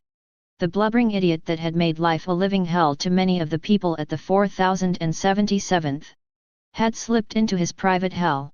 There were no psychiatrists at the unit and Frank was going to have to be sent to a larger hospital if Frank did not show any signs of improvement. Colonel Blake had been at his desk doing some of the tons of paperwork that his job required him to do when he was told the news. Frank had always been an oddity here at the MASH unit, but he was a much-needed surgeon. Although the unit could run for a short time without him being there, he would have to be replaced soon. Getting a doctor to come to a MASH unit was a long and drawn-out process, and he thought that he should get the ball rolling immediately. It would take a minimum of 2 weeks for a doctor to be assigned, and if for some reason Frank was all right and no longer was having any mental problems, he could cancel the request. "Radar," Colonel Blake called. "Yes. I have already submitted your request for a doctor. I put it in as a possible permanent position, but right now a temporary position." Radar stood in the door and told him. "Thanks," he told the young man. It always amazed him how that young man always knew what was needed to be done and was one step ahead of him most of the time. The colonel thought to himself, Margaret went to her tent and started to clean it. Some of the nurses had offered to help her, but she had told them no, she wanted to be alone. She looked around the room and found some signs that Frank had been there all night. He had tried on several of her outfits and they were all crumpled up either on the floor or on her desk, or anything that was around her room. Most of the clothes were going to have to be washed and ironed once again. He had something to eat while he was there also, as there were crumbs everywhere. How could I have done this to such a man? I should have stopped the relationship months ago. It had not meant anything to her for that long, and now he had a nervous breakdown and she was sure that it was at least partly her fault. Oh, she knew that the prank had been the breaking point for the both of them, so technically everyone at the camp had something to do with it. But she had to look at it logically. She had always known that Frank was a weak man. He had gotten through medical school by the skin of his teeth, and if it had not been for the family money he would not have graduated, of that she was sure. All the stresses of the war here in South Korea was hard on everyone, and this had just been the last straw for the man. He needed to be seen by a trained psychiatrist who could help him deal with the facts of his life. All three of the doctors examined Burns with little or no luck. It was their opinion that Burns was slipping deeper into his little dream world, and if there was no improvement by the next morning he should be sent to the central hospital for a more thorough examination. Frank was sure that he was in his home with his mother and that she was mad at him because of something that he had done, and had been crying most of the day. Colonel Marcus had gone back to his central office to have the stories and pictures that he had written and Lt. Brewer had taken to his commanding officer. The journalist that was the head editor of the magazine was a civilian but a very smart man. He would expect the things that were given to him to be ready for print, and he would proofread the work with a fine-tooth comb. While at the office that day he saw the request for a new doctor come over the wire. The 4077th MASH unit had found themselves at least temporarily short one doctor and needed a replacement as soon as possible. He wondered who the doctor was and what had happened. When he had left the day before and everything had seemed normal, but they were in the middle of a war zone, and everyone there was in constant danger. Colonel Marcus thought about it and picked up the telephone and placed a call to Colonel Blake. He wanted to know what had happened to his friends at the 4077th in the last day that would make them be out looking for another doctor. Immediately Colonel Marcus felt a tinge of guilt. He knew that the prank that he and the men had pulled on Major Burns, and he felt bad about the way he and the other men had treated the doctor. He was a doctor and deserved to be treated with a little bit of respect, and he had not received any on that night. But what was done, and he wanted to do something to help the men and the women of the 4077th. He had a friend, a doctor named Lynn Greenwald, who was now in Korea working at the hospital. Colonel Marcus picked up the phone in his office and called in several favors. He had some friends in the hospital, and after a little begging and bartering, his friend Dr. Greenwald had agreed to go and work at the 4077th until a suitable replacement could be found. He wanted to call his new friend Colonel Blake and tell him the news with honesty, but he could not resist sending Major Greenwald over to the 4077th with no warning. Colonel Blake could not believe the good luck that his unit had come across. He looked into the file on Dr. Greenwald and was very impressed. The doctor had been a surgeon for over the past 5 years and had been instrumental in developing many of the new ways to correct the wounds of several soldiers. Every folder said that as a doctor, Dr. Greenwald was among the best in the service. Radar had been the one to take the call from Colonel Mathers and had immediately noticed the careful way that Colonel Marcus had spoken about this doctor. He wondered what was wrong with him. Perhaps there was nothing strange going on, but he wondered. He looked into the folder more closely than Colonel Blake and made a very interesting discovery. Colonel Blake walked into the tent that his doctors called the swamp and told them of their good luck. Major Burns was to be sent out to the head field hospital that afternoon, and the replacement doctor would be arriving just afterward. Hawkeye and Trapper John took Frank's things and put them away. They would be sent to the locker room where things were kept that would not be needed for at least 2 weeks. They changed the bed and put a new bed roll out for the new doctor. They both hoped that the new doctor was as good as was written in his file and that they would become friends. It was a harsh life here and a friendly face was always welcome. Henry Blake walked over to the hospital once again to speak to Major Burns. He found him sitting up in bed and talking pleasantly to one of the nurses. It was not so shocking that the Major was acting very pleasant, it was the conversation that had gotten his attention. Major Burns was calling the nurse Mommy and he was asking for her to make him his favorite cereal, oatmeal. He signed the papers that would allow the Major's move to the larger hospital.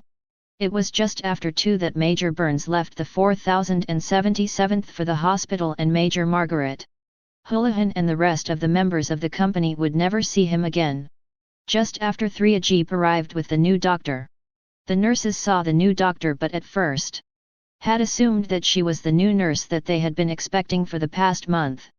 They brought the doctor to Colonel Blake's office and gave the doctor to Radar.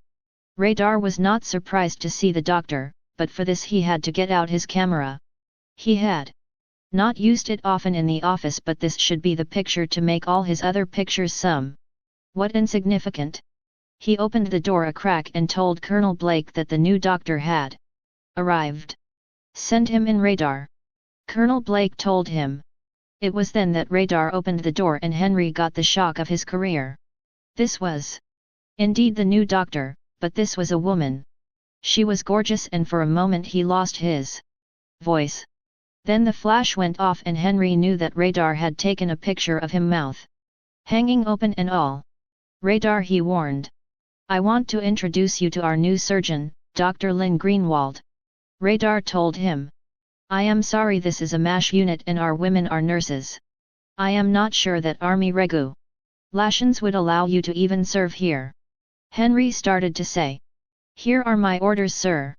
As you can see, I have worked at the main hospital for a long time.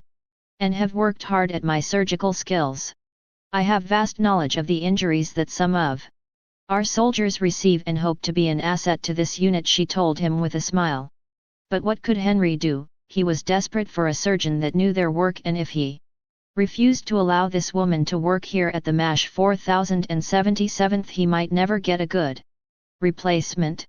He smiled and stood up to shake her hand. Welcome to the 4077th. He thought for a moment. She could not stay in the same tent as the other doctors, so she would have to room with Major Houlihan. The 2 women were of the same rank and age, and perhaps could become friends. Radar, he called. I am on top of it, sir. The driver of the jeep that took the doctor here and a couple of men have put the doctor's luggage in Major Houlihan's tent. Radar told him. There he went again, doing things before he was asked. It was uncanny. Dr. Greenwald. This young man known as Radar will show you to your quarters. Colonel Blake told her with a smile.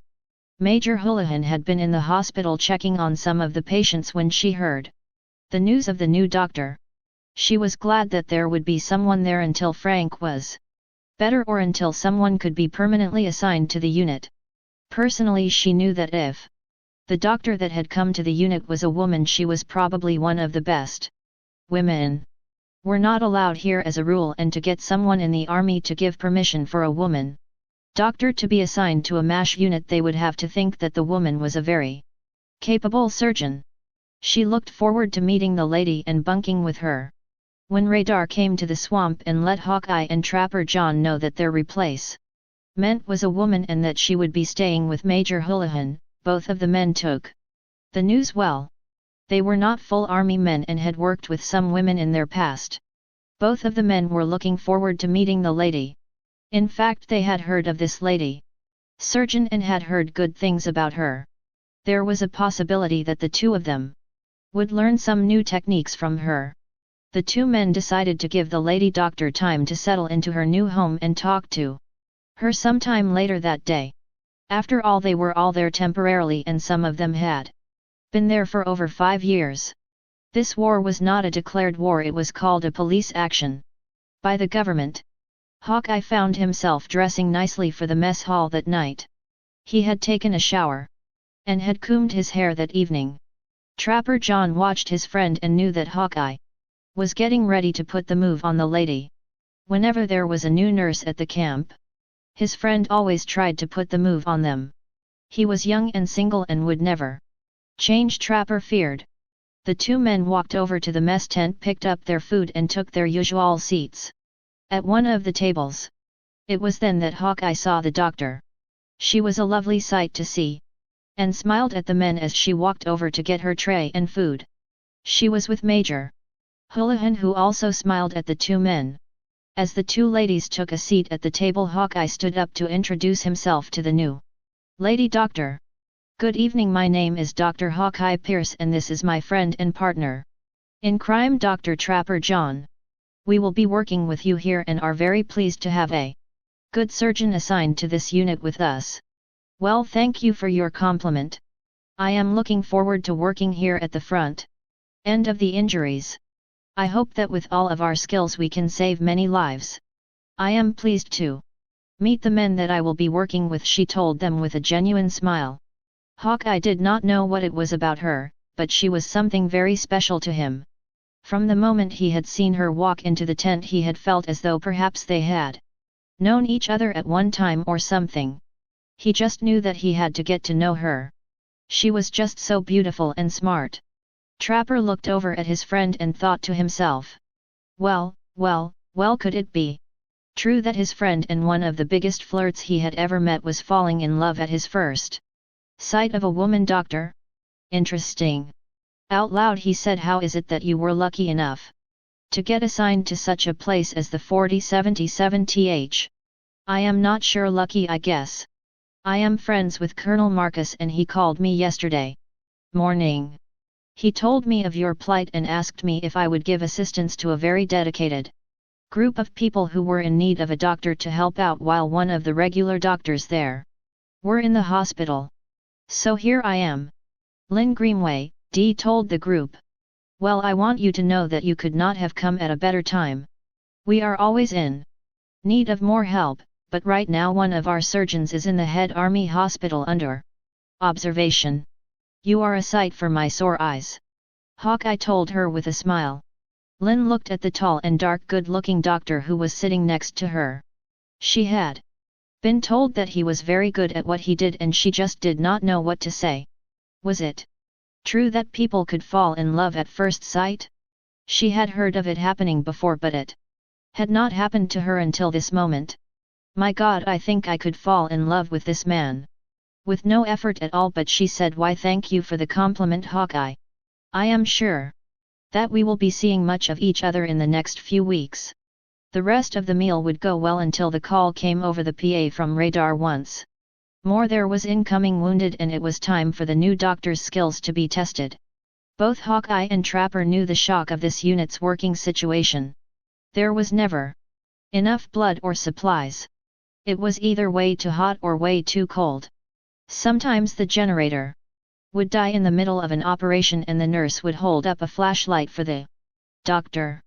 Most of the patients had been torn apart by anything or everything that man could come up with to use against their fellow man. She would see what it was like to work up here at the front line and it would shock even the most veteran of doctors. As the choppers came to the pad, Hawkeye ran up and looked at each patient quickly. The nurses would do the triage of the patients, but when the choppers brought the men in, those were the men that were in the worst condition usually. When he had a chance, Hawkeye or Trapper would go up to the choppers and make the decision on what to do right away. Too many times the men would already be dead or so close to death that there was nothing that anyone could do for them. This morning was different. The man was alive but had a bad wound to the abdomen. The medics had covered his open intestines, but he needed to be brought into the surgical ward immediately. The chance for infection was great and he would die very quickly if the intestines were not put back into his body somehow and then sewn up. This was an operation that could save him, but it would take hours and Hawkeye wanted to get right on the job. He was running with the patient when the new doctor came around the corner pushing another patient into the ward. She looked at Hawkeye's patient and told him, "That is one of my specialties. I have worked on reconstructive surgery of abdominal cavity at Johns Hopkins before I came here. If you wish, I will do the operation. This man has a bad wound to his leg. And Trapper told me that you were the specialist in this kind of operation." So it was set she would go on to work on the patient for over 3 hours and save his life. As for Hawkeye, he did another operation on a man's leg, and he was quite satisfied that the operation this time was going to be very successful. Chapter 10. The 4 doctors worked tirelessly that day for 16 straight hours, and for the first time in months they had not lost a patient on the operating table. It was a day for celebration there at the 4077th, but for now all they could think of was climbing into the bed. It was now 3 o'clock in the morning. They said their good nights and headed back to their respective tents. The next morning Hawkeye got up and went over for a cup of coffee, and was pleased to find his new friend Lynn already there helping herself to a cup of coffee also. She looked even prettier to him than he had the day before. Her hair was up above her shoulders, as the army wanted the woman to keep their hair, but she had a way of keeping it that made her look more attractive. She was about 5'6" and 120 pounds. Hawkeye thought that she was somewhere about his age. She was the perfect woman for him, and he knew it.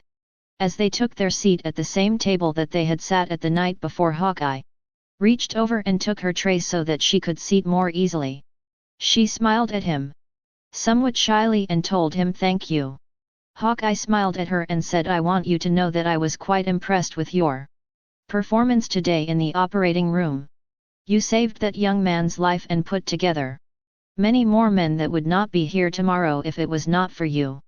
Someday I would like to have you show me the steps that you took to place the intestines back into the man's body. There has been many injuries such as that, and as hard as all of the doctors worked here, many of the patients did not make it. Anything that could save more lives is of a deep interest to me. And all of the doctors, I assure you," Hawkeye told her. While that man with the deep voice had spoken to her, she had listened intently, but was not able to concentrate completely. His eyes were deep and caring eyes, and his voice seemed to sing like a bird. He was so handsome, oh my God! I will be happy to show you and each of the other doctors what I do and how I do it if you wish. I have been working on that procedure for over the last 3 years, and have found that it can be successfully done if you take your time and have the blood that is necessary to finish the operation.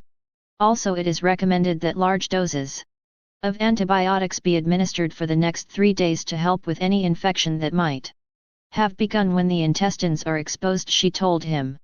All of us here would like you to show it to us as soon as we have the time.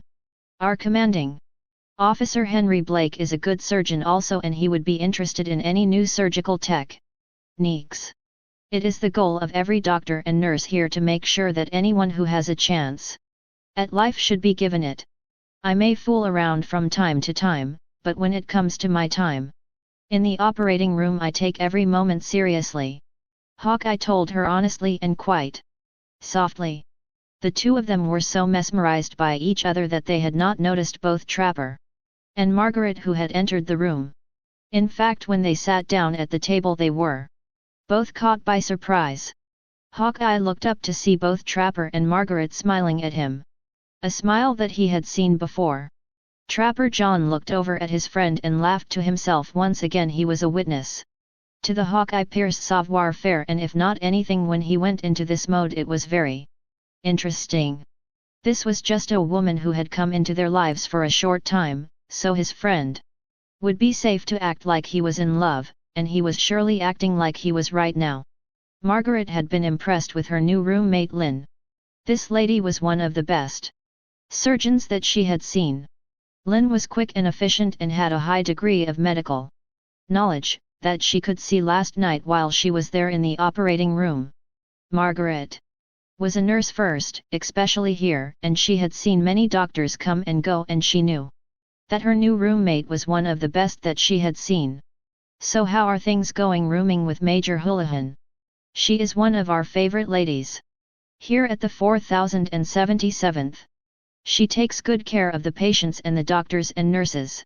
We could not do as much without her here. Trapper told Lin. It has been quite eye-opening for me. I have always heard stories about what it was like to come to work at a MASH unit, but you have to experience it. The things that have happened today have shown me some of the things that you all see all the time. I think that you are some very special people. She told him. Thank you for your compliment, Miss Lin. But the place gets worse and then better. You never know what the day will bring. The weather, the wounded and the lack of supplies are always a concern also here. But on the good end the food stinks, but to counter that the people are wonderful and you are a welcome beam of sunshine in this land of night. Hawkeye told her. He could have kissed her right there but did not. He wanted to go slowly with this lady. Oh yes. She was a lady of that he was sure. Both Trapper and Margaret smiled to each other. They had seen Hawkeye flirt and work his way to many of the nurses' heart, but this time was different. They both thought that perhaps Hawkeye's feelings this time was genuine. Margaret would warn her about him though, she did not want to see her hurt. But for now she was enjoying the time with the three doctors. And she was thinking about her life and how it had turned around. As soon as she had gotten rid of Frank Burns, her life had changed nearly overnight. Henry Blake took a seat at the table and everyone welcomed him into their circle.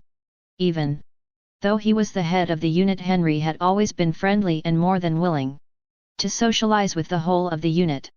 He was a fair man and would go out of his way to help anyone, patient or co-worker, anytime that they asked. Henry looked at the people at the table and found himself pleased with what he was seeing, and thought that perhaps a woman surgeon just might work out after all. His attention was drawn to Hawkeye Pierce. Hawkeye was the Romeo of the 4077th, and there were signs that Hawkeye Pierce was on the move once again. He thought about saying something but knew that this doctor must have been exposed to this kind of man before, and she had her own way of handling them, he was sure. Henry Lin has offered to show us the method that she uses to replace the intestines into the victim. She saved that young man's life today and I am very interested in learning what she has learned. Hawkeye offered. That is something that I would like to learn. There are many patients who come into our unit with abdominal wounds and unfortunately many of them do not survive. I have heard of the many advances that have been made in this kind of operation but have not had a chance to be taught.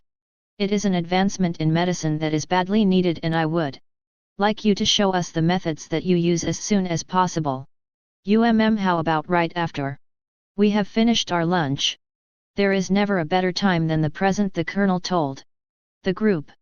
I will go to my tent and get all of my notes and meet you at the office, gentlemen. I will be honored to show you my way of replacing intestines, and with that she was on her way back to her and Major Houlihan's tent.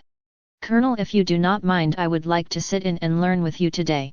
Major Houlihan asked him. Anytime anyone in my unit can learn something that will help our patients, I am all for it. You are welcome to sit in on our learning lecture, the colonel told her. That afternoon the three doctors and the head nurse, Major Houlihan, learned many things about the intestines and what could now be done to save the lives of many soldiers. With the knowledge that they had learned that day, many men who would have not survived before would have a fighting change. There was still a problem, in that there was still a 25% chance that the person would not survive. It was not a good prognosis, but it was much better than before. Before the operation had been shown to them, the survival rate had been less than 10%. In fact, the chance of survival had been so low that when these types of injuries had come into triage, sometimes they had been marked as not savable. What would happen is that the men would be given comfort medicine and then unfortunately die. By the end of the teaching lesson, Hawkeye was sure that this woman was the lady that he wanted to someday make his wife. He knew that meeting someone in this horrible place was not in the best of circumstances, but he needed to know her better. As the group broke up after Lin had finished her lecture, Hawkeye came over to her and helped her pick up her things and put them into her briefcase. When they had finished, the two of them walked out of Henry Blake's office laughing at ease with each other. The time was now after 6 in the evening and Hawkeye invited Lynn over to the mess hall for dinner. "My dear, I am afraid that the restaurants are closed and all we have left is this small tent. I would be honored if you joined me in the delicious cuisine," Hawkeye told her with a bow. "I would be honored to join you. If you could just give me a few minutes to freshen up, I will come with you to taste the delightful cuisine here," Lynn told him. "I will await you right here at the front of your tent, standing by your door. I shall be your guardian angel," he told her as he held the door open for her. When the two of them, Hawkeye and Lynn, came across the compound, Hawkeye took her hand.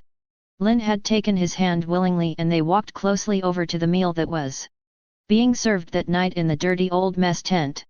There was no way to describe the tent where the men and women of the 4077th were to eat their meals.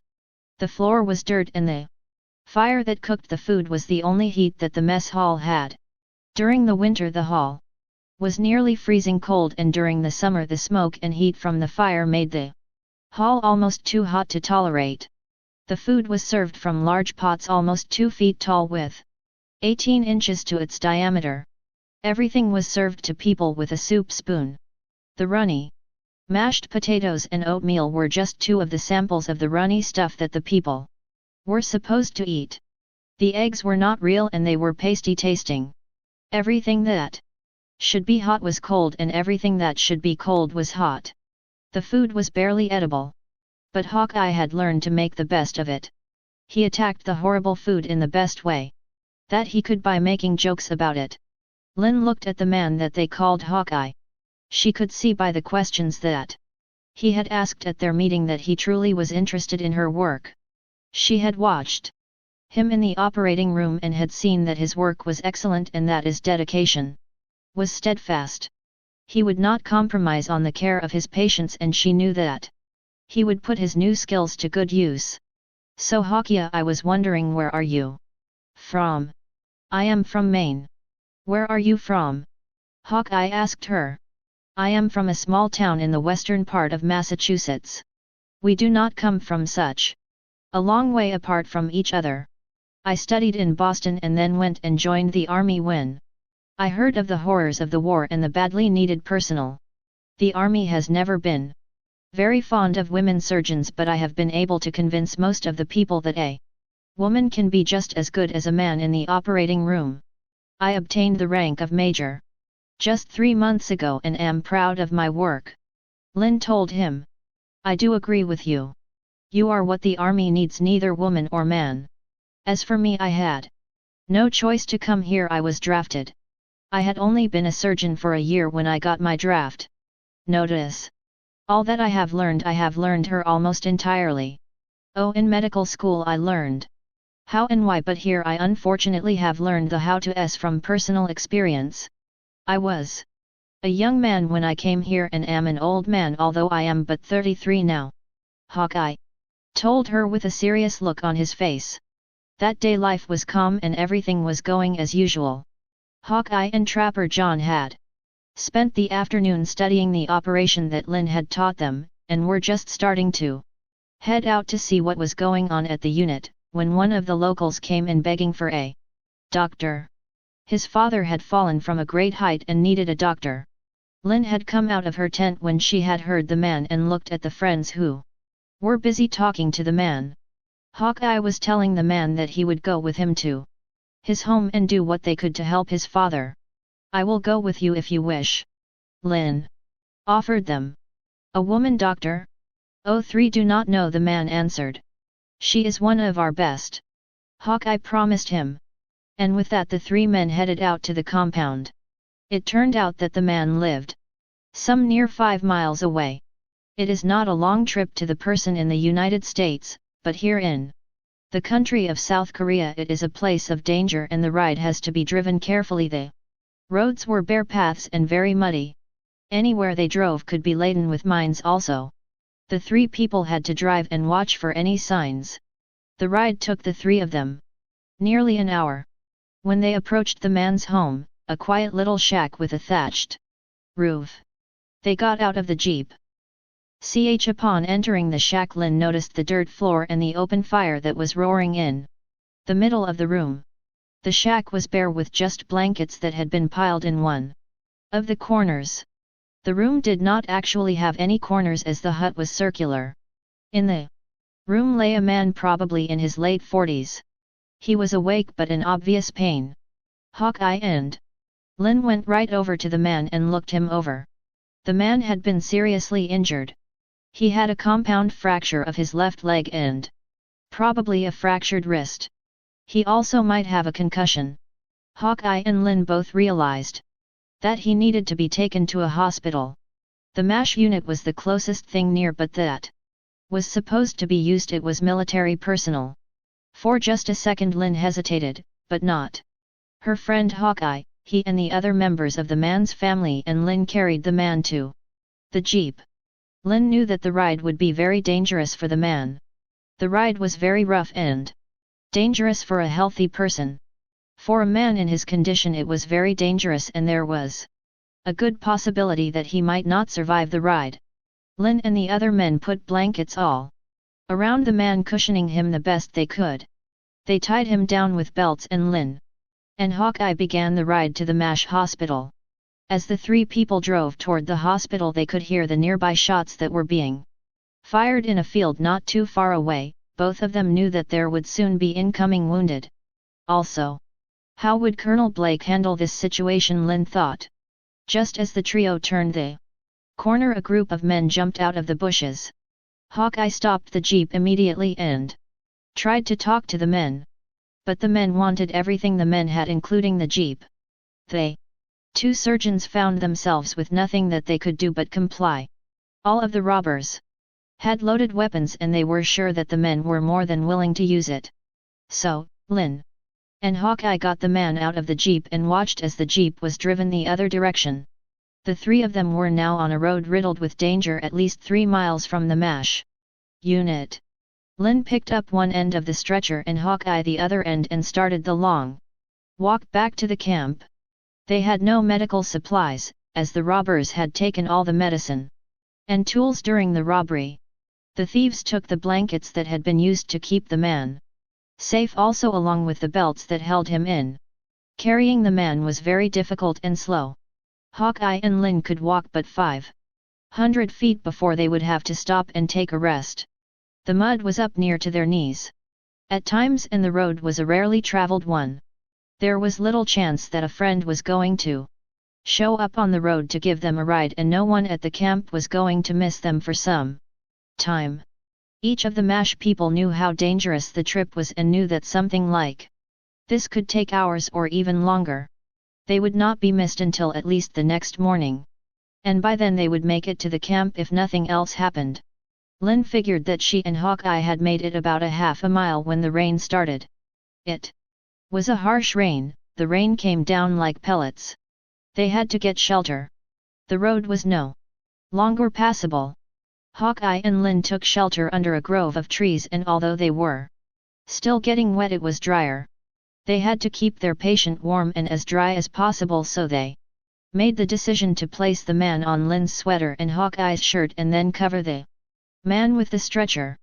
This was a good move as it kept the man covered, but it made the two friends Hawkeye and Lin much colder.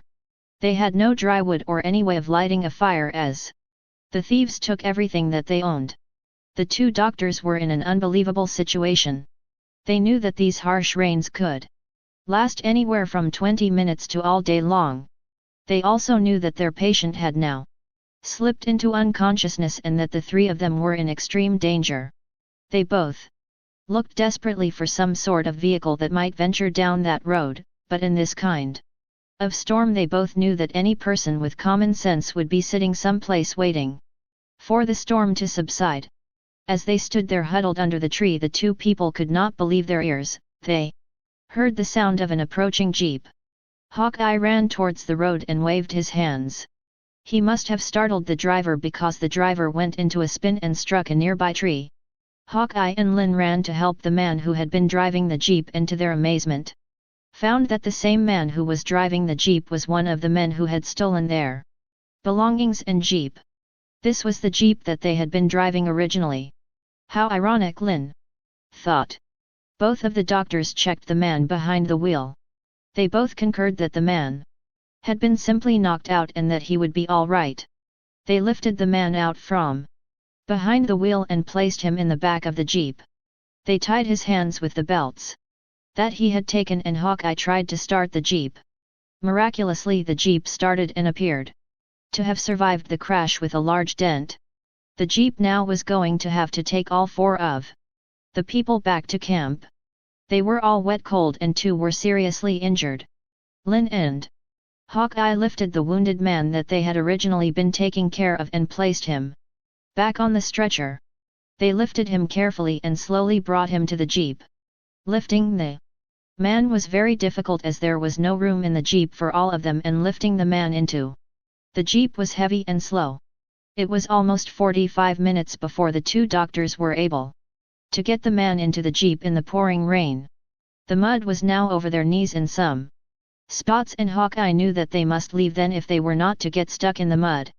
But the weight of the jeep and the people and the stretcher made the ride unsafe. In fact, both of the doctors then knew that one of them were going to have to wait for someone to return back to them. They would need to wait at the grove for a little longer. Lin knew that the best person for the ride back in the jeep was Hawkeye. Hawkeye knew the way back to the camp and was used to driving a jeep. Lin drove a car, yes, but had only driven an army jeep one time in her life. She knew that the mud and the rain would make the ride back even more treacherous. Hawkeye gave the lady his coat to help her keep warm and headed out to the camp. Hawkeye had the thought of taking the thieves' coat but left without it on. The rain made the ride unbearably cold and the thief was beginning to stir. He knew that time was running out for both of the doctors and their patient. He knew that even with his coat Lin could not survive out in the rain for long either, and so he journeyed on as fast as he could. The ride was dangerous, but Hawkeye could see the 4077th up ahead. He blew the horn as he entered the camp, and his friend Trapper John and several of the nurses ran to his aid. They carried both of the patients into the hospital and put Hawkeye into the warmth of the tent immediately. His life was saved, but he needed to have someone go out on the road and find Lin. Lin is still out there standing among some trees in a cove. She has but my coat on and is drenched. We must get her some warm blankets and clothes, he yelled as he grabbed the blankets and clothes out of the supply closet. Where are you going? Trapper grabbed his friend's arm. Hawkeye had now begun to get undressed and was preparing to put some warm dry clothes on. I have to go back and get Lin. I am the only person that knows where she is and she cannot survive out there much longer, he told his friend anxiously as he dressed himself. Trapper knew that Hawkeye was right and he was needed in the operating room along with Colonel Blake. At this time radar had shown out of nowhere and was headed to the office to get the commanding officer. Henry would be nervous about doing surgery on the thief and the South Korean, but they all knew that he would do it. Henry was one of the best in the unit and knew his job well.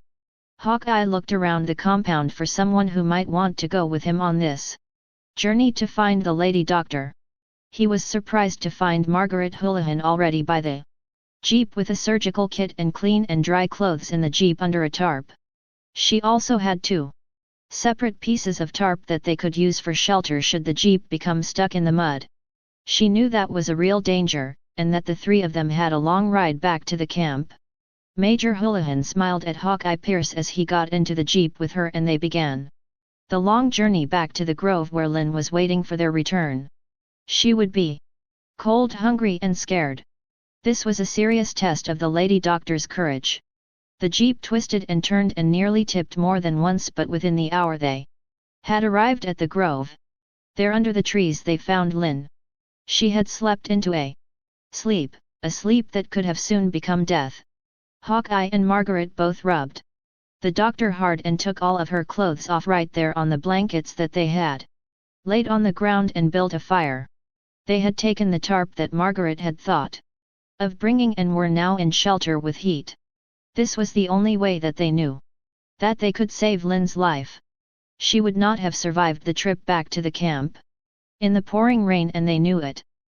Chapter 12. As Hawkeye and Margaret stood over Lin and watched for any signs that she was improving, the rain kept coming.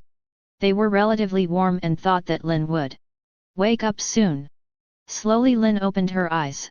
To her disbelief, she looked up to see Hawkeye and Margaret standing over her. She saw that she was under the cover of a tarp, and there was now a huge fire burning near her. A warm fire that had saved her life that day. She got up on her elbow and looked at the two people who had just saved her life and smiled.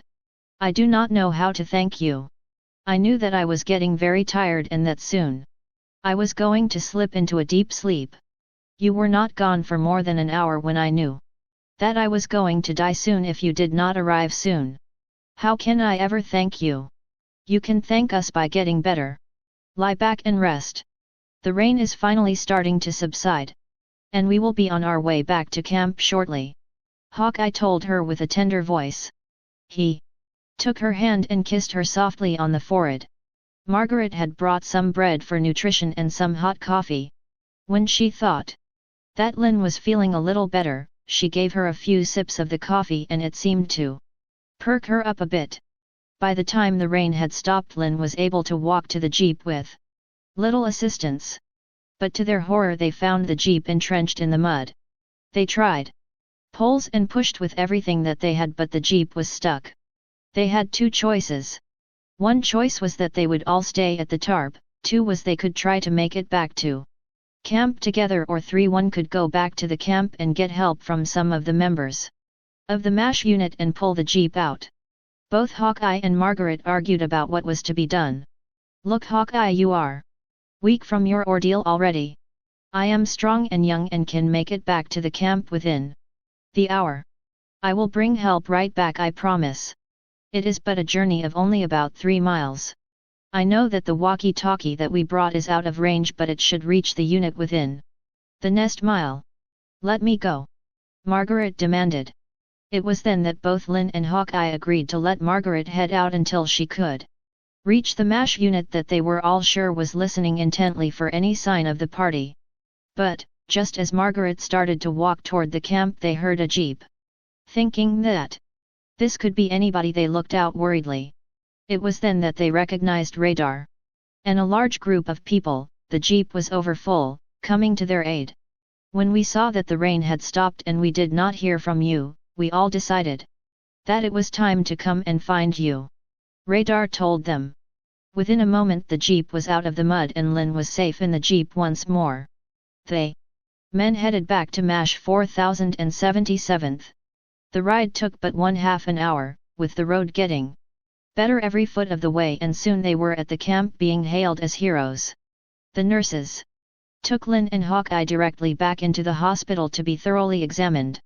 When all was said and done, the 2 doctors were all right, and with a little warmth and rest they would be back working the patients within a day or 2. Both patients went back to their tents and went to bed. The next morning Margaret woke up to find her new friend Lin sitting at her desk, reading a medical journal. She knew that the doctor was very dedicated and was always eager to learn new procedures and utilize them. How do you feel, Lin? She asked.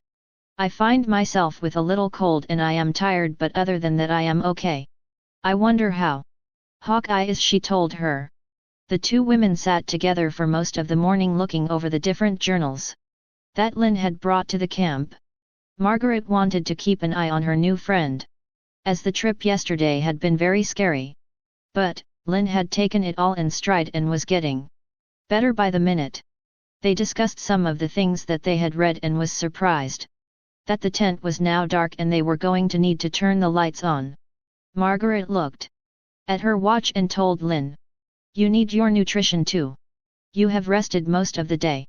I will go over to the mess hall and get you something to eat. I will make them heat up your food and make sure that it is not cold, she promised her friend. No, I will go over. I need the change of scenery, Lin protested. Do not be silly, you need your rest. It is not often that a doctor gets to take a 2-day rest. Here, take advantage of the time. you will be needed again soon. Margaret put her hand on her shoulder and smiled. Lin smiled and thanked her caregiver. I hope that you will join me in our dining time here. In our tent, she offered. Margaret smiled at her friend and told her I would not have it any other way. I will also check on our 2 new patients and Hawkeye. I will be back soon, she promised her new friend and roommate. Lin smiled at her new friend and remembered what her friend Matthew Marcus had told her. He had told her that the 4077th had some of the nicest people there and that her time would not be too bad because of that. She had gone to the camp knowing some of the dangers that she would discover, but every minute she learned something new. Margaret made her way to the hospital where she found one of the nurses, Amy, taking care of the gentleman who had fallen from the roof. He had been exposed to the storm and had his leg in traction, but he was holding his own. The greatest danger to him at this time was that he could contact pneumonia if they did not watch him carefully. As to the robber, he was going to be going with the MPs that were coming to get him and bring him in for trial with his own countrymen.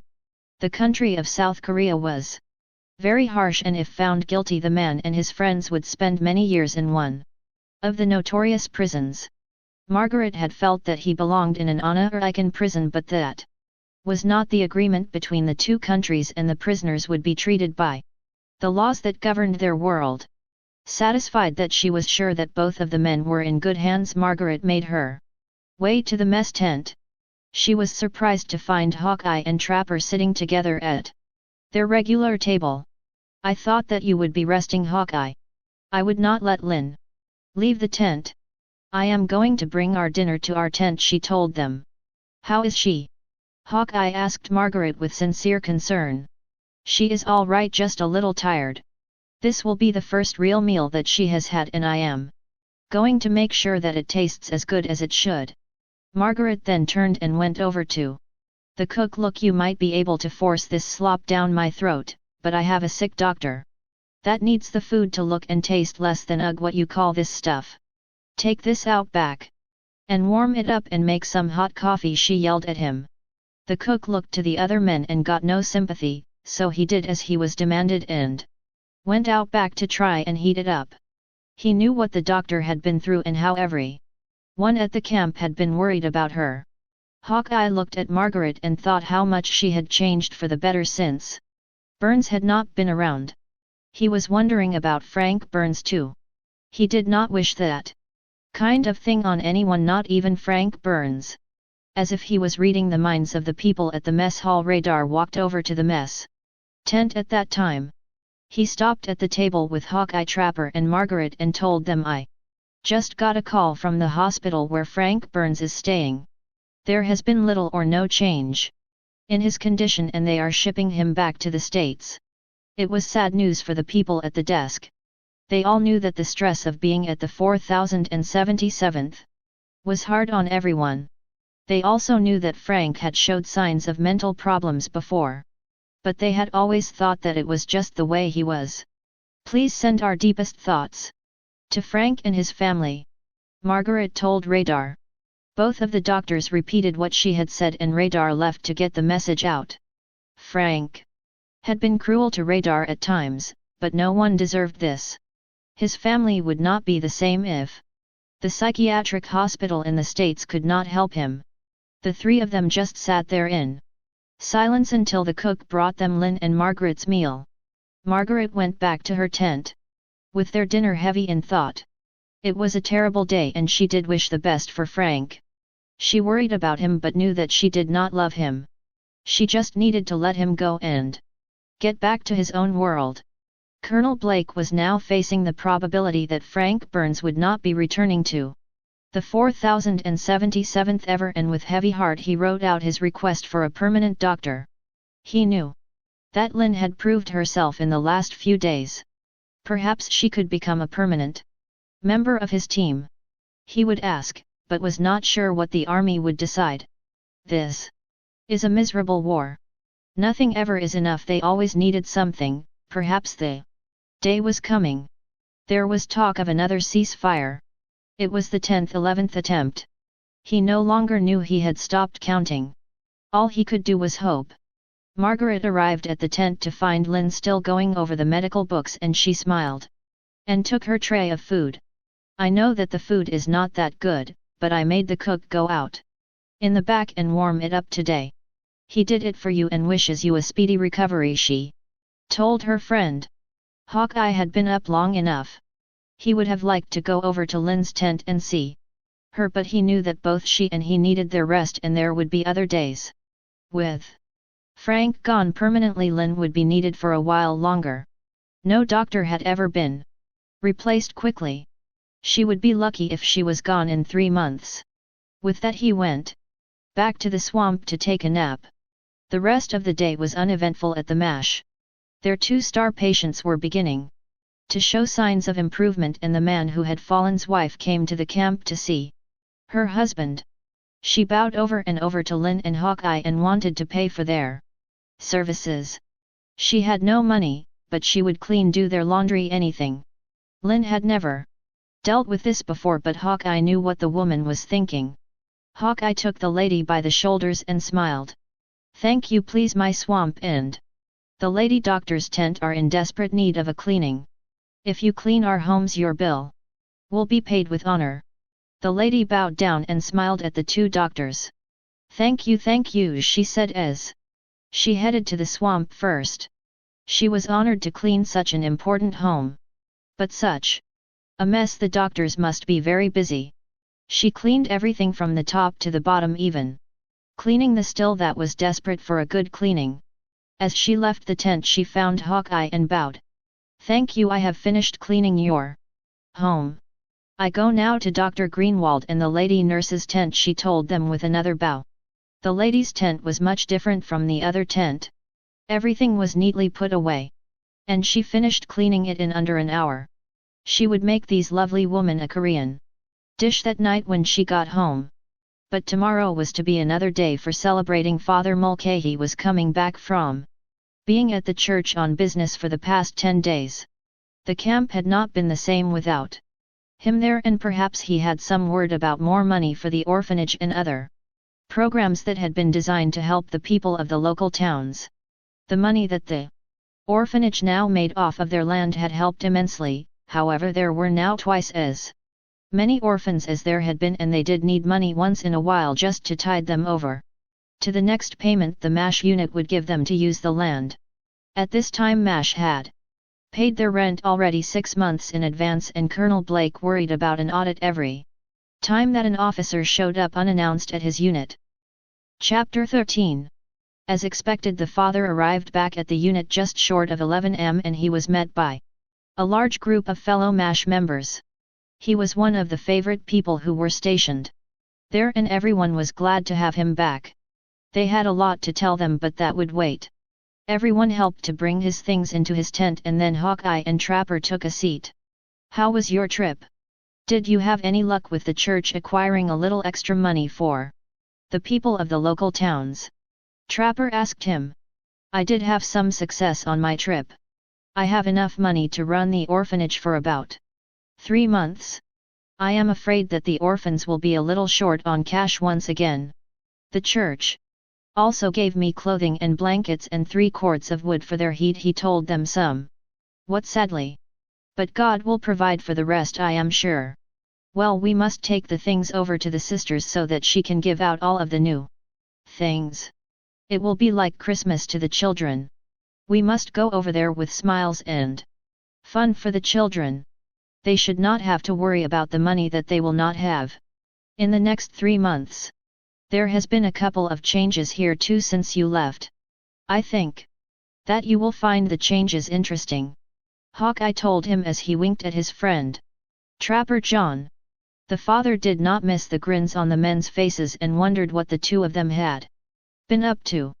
Where these 2 men were concerned, nothing would surprise him, so he said, Oh, and what happened here during my absence? He asked the 2 men cautiously. Hawkeye looked at his friend Trapper and started the story. I am sorry to say that Major Burns has been sent to the States. He had a nervous breakdown just 8 days ago. I must confess to you that I may have had something to do with his demise.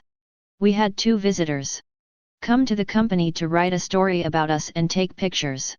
I am afraid that he and Major Houlihan had it in their heads that they wanted to be the star of the story. Well, that was when we decided to pull a prank on them.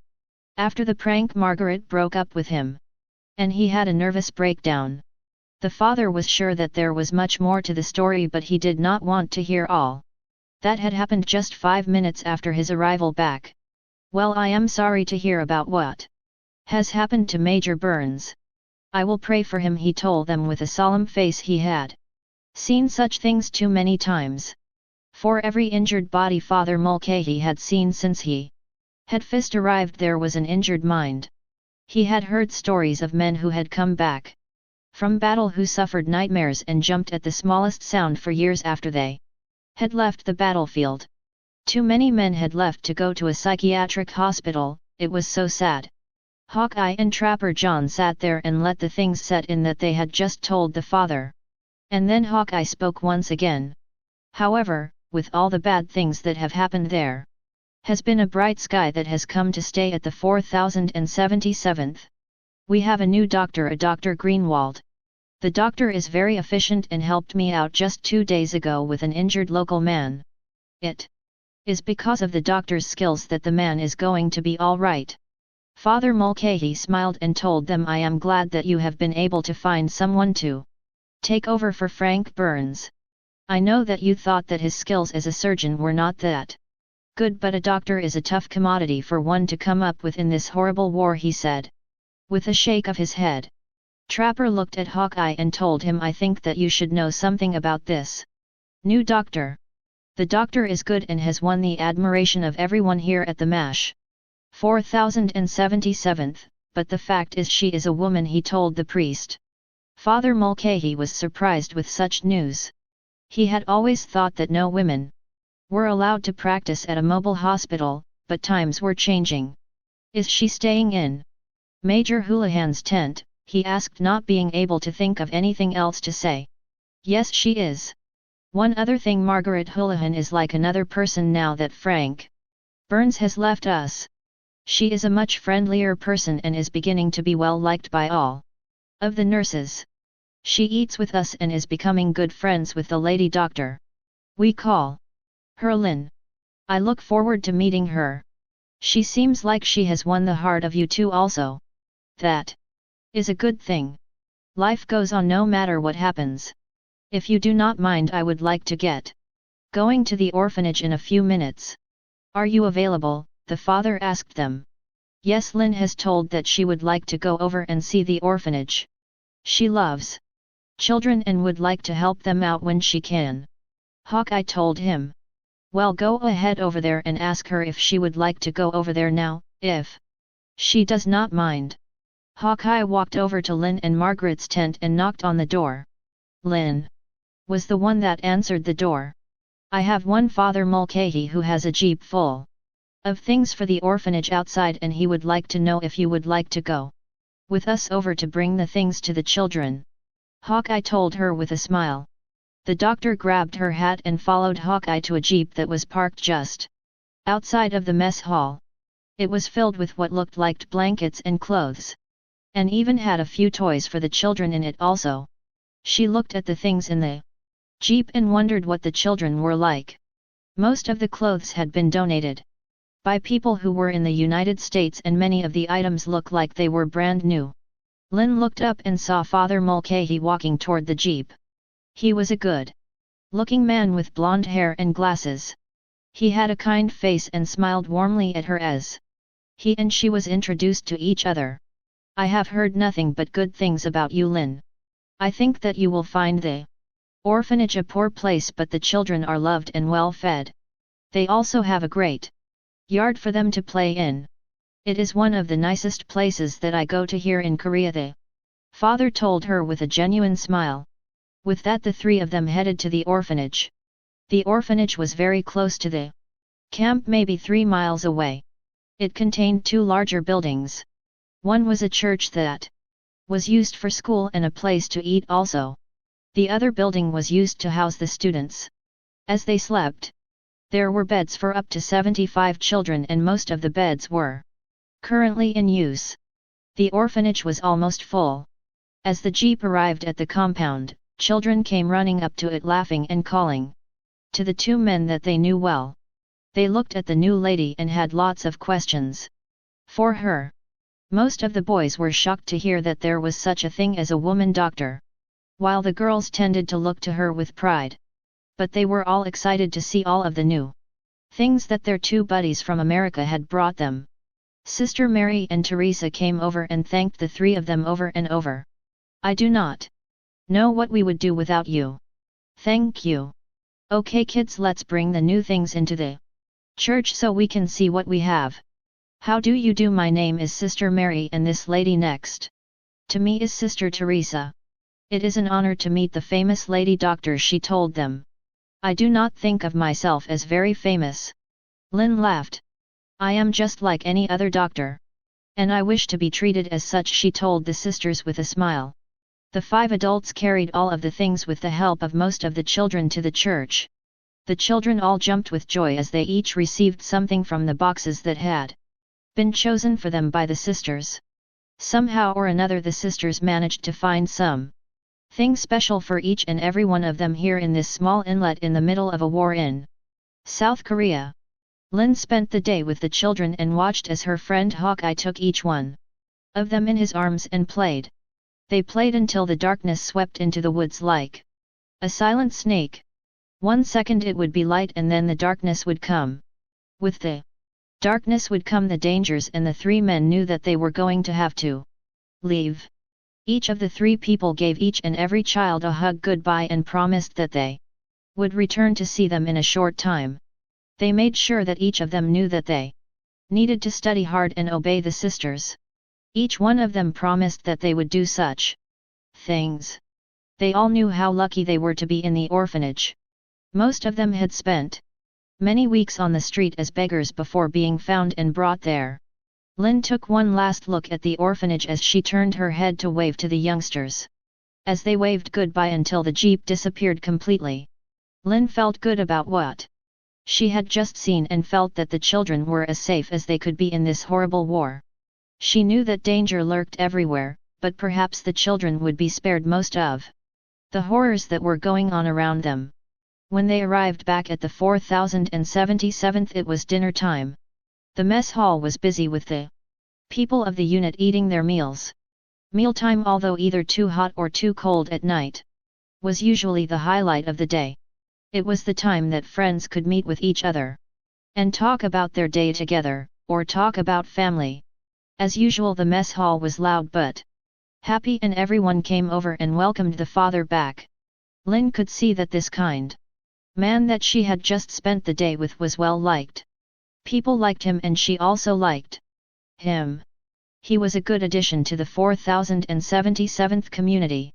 He also provided a much-needed service to the members of the 4077th and to the patients. Margaret and Lin had been treated well for the past week and were starting to feel very comfortable.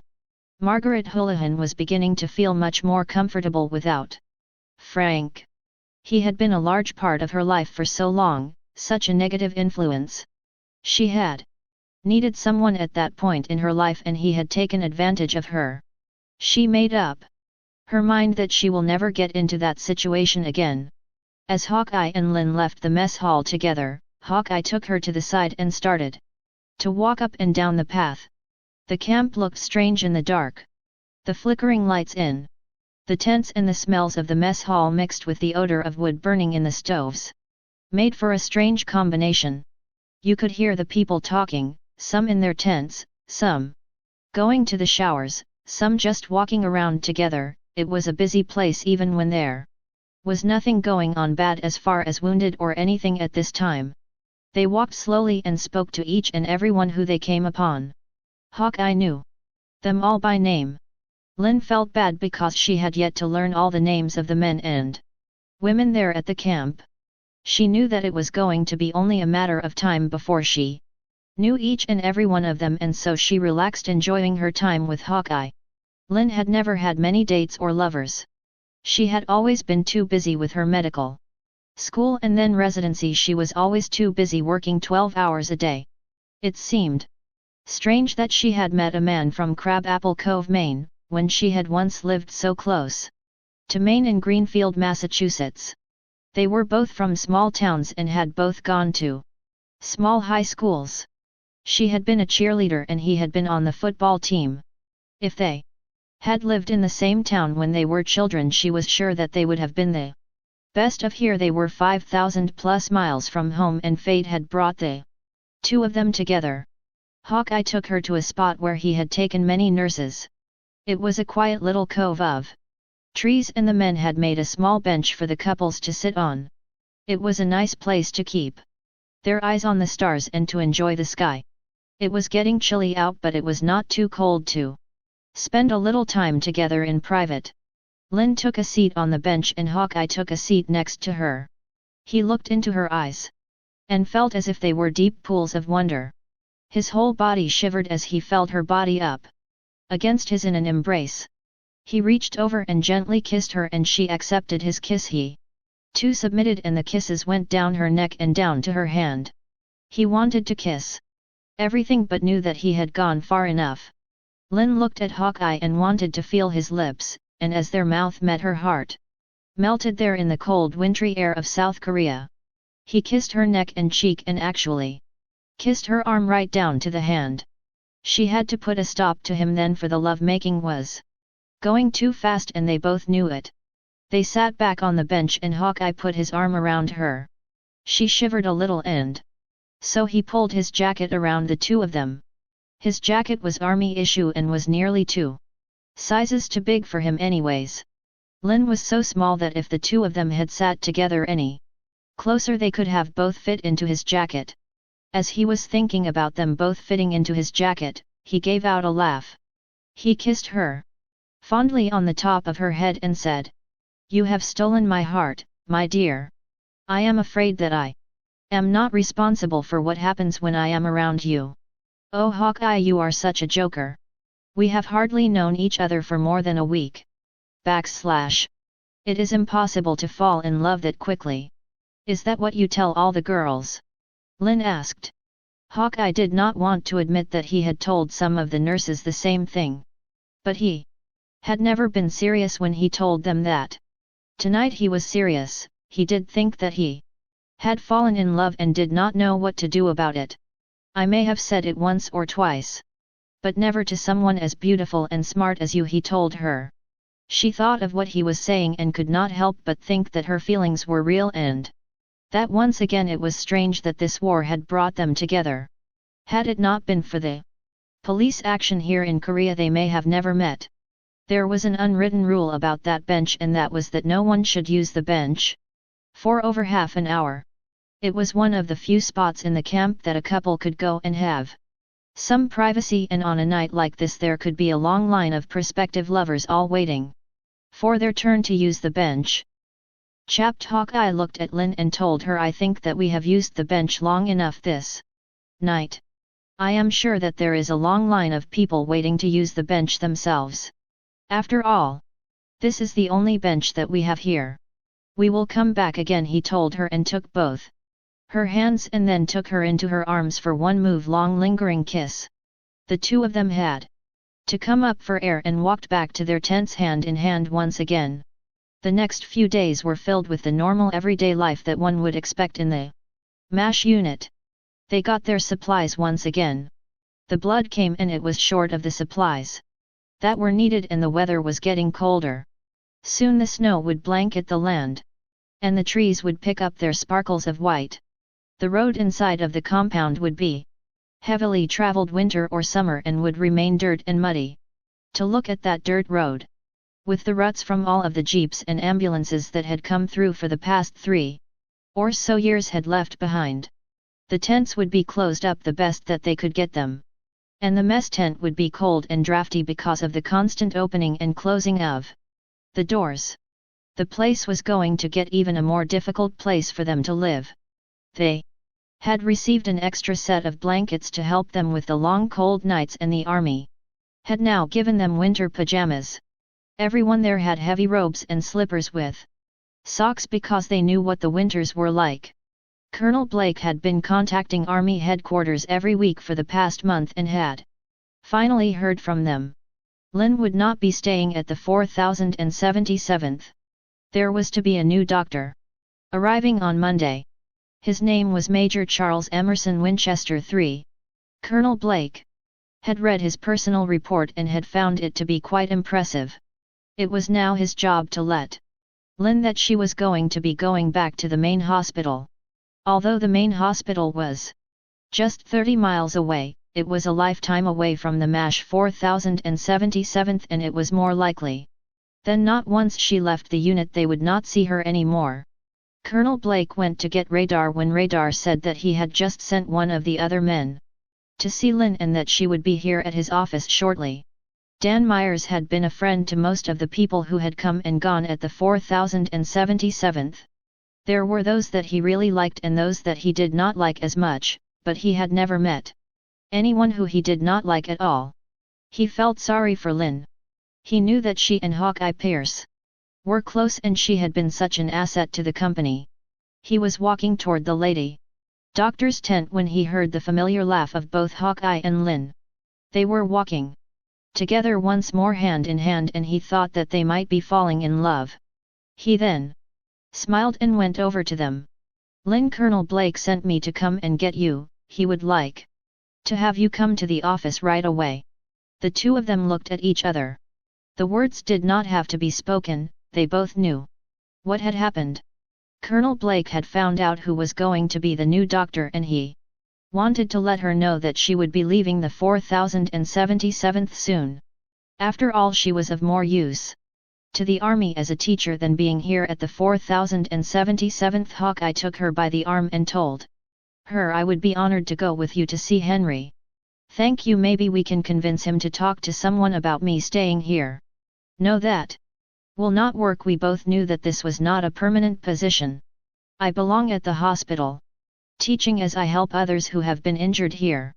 We will not have all of the time that we have together as we do now, but we will see each other if you wish. Lin told him. You will not be able to escape my clutches. I have never felt like this about anyone before. We were meant to meet, and no matter what we will meet again. Hawkeye told her, and gently kissed the top of her head. The two of them walked into Henry's office hand in hand. Henry was sitting in his chair behind his large desk and told them of what was happening. I am truly sorry, but the main hospital is where you are really needed, Lin.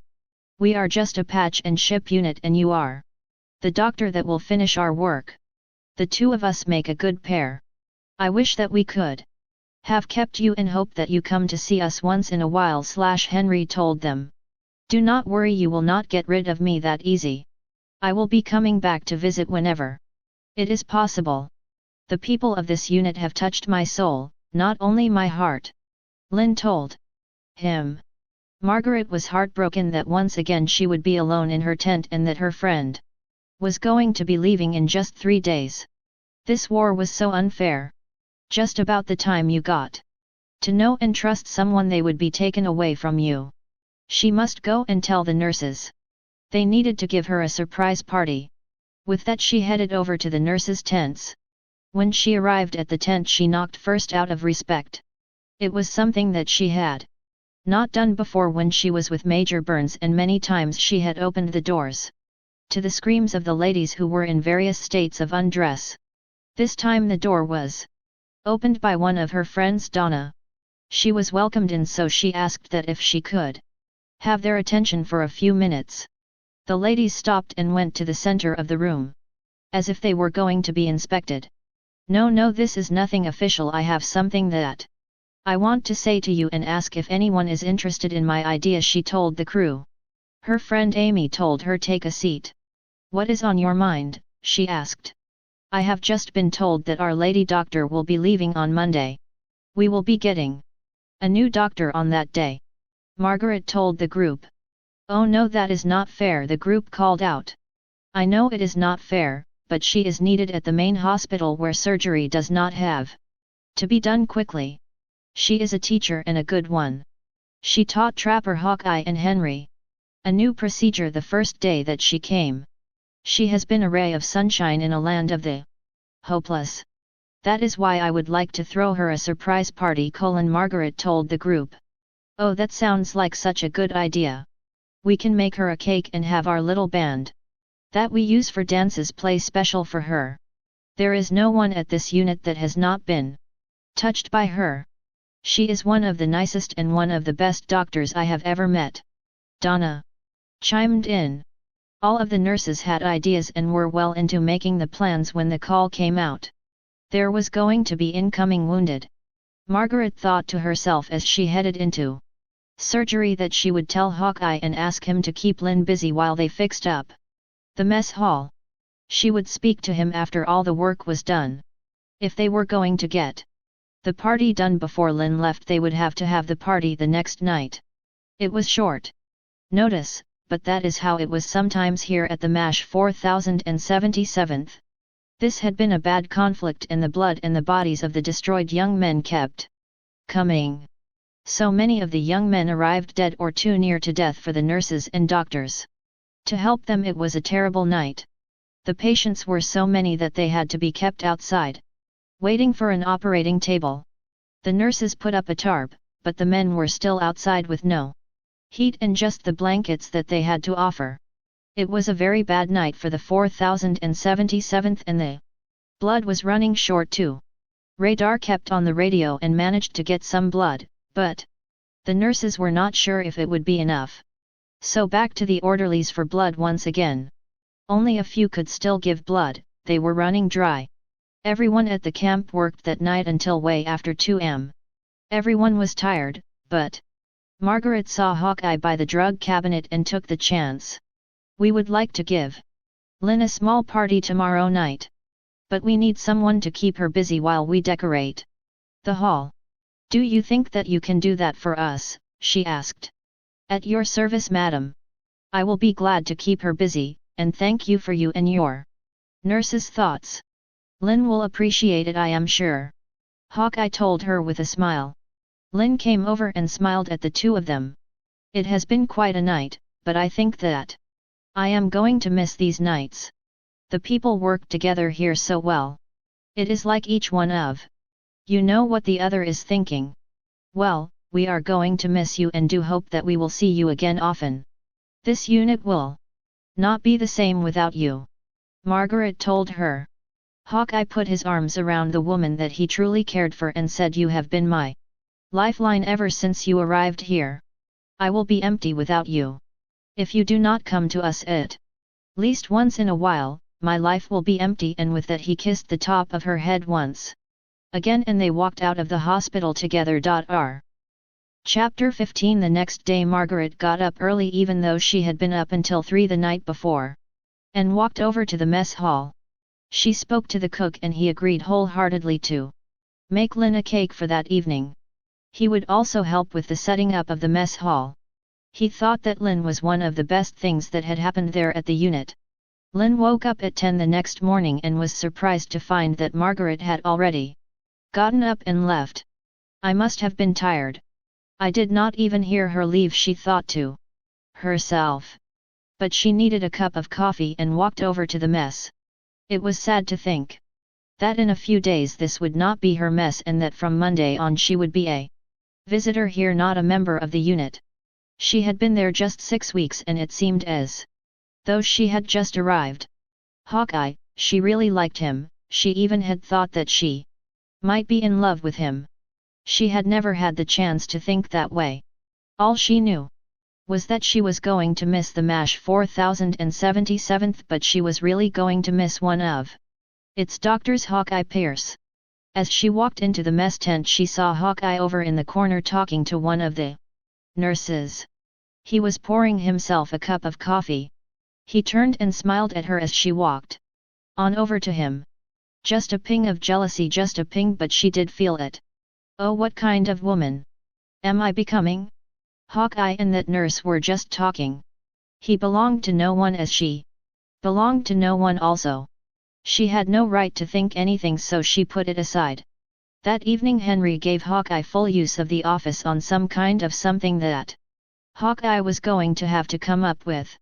He knew if the two of them, both Hawkeye and Lin, were in the office, the nurses would have the time to set the mess hall up without worry of being seen. Hawkeye went to Lin's tent and knocked. "I am sorry to bother you, but Henry wants you to go to his office and fill out some more paperwork," Hawkeye told her. "Oh, all right. Just give me a chance to freshen up. I will be right there," Lin told him. Hawkeye stood outside and waited for her to come out. When Lin came out the front door, she was pleased to see Hawkeye there waiting for her. "You don't have to wait for me or take me to the office. I do not mind that you do, but I can fill out the papers all by myself." "But thank you for the offer," she told him with a smile. "My dear, I am going to be your shadow for this night. This is to be your last night with us at the 4077th, and I do not want to miss a minute of it. I wish that I could follow you to your new home, but I know that I cannot, and that it is best that you go back. Your work is the type of work that very few people can do, and you will save many lives," Hawkeye told her as he kissed the top of her head like he usually did. Hawkeye and Lin walked into Henry Blake's office and were met by Radar. "I am sorry, the Colonel had to leave for a short time. Here are the papers that he needs you to fill out. It has truly been a pleasure to get to know you. I hope that we meet again soon," he told her and left the room. Lin looked around the room and saw how large the room was. In the room she and Hawkeye were in and alone. It was warm and she wanted to undress him right then and there. Perhaps they should lock the door, she thought to herself for just a second. "What is wrong with me? You will be leaving this camp tomorrow, and the last thing you need to do is have sex with Hawkeye Pierce. You have never needed birth control and you are not on it. You do not need to get pregnant for sure." Lin sat down and looked at the documents that the Colonel had left her to fill out.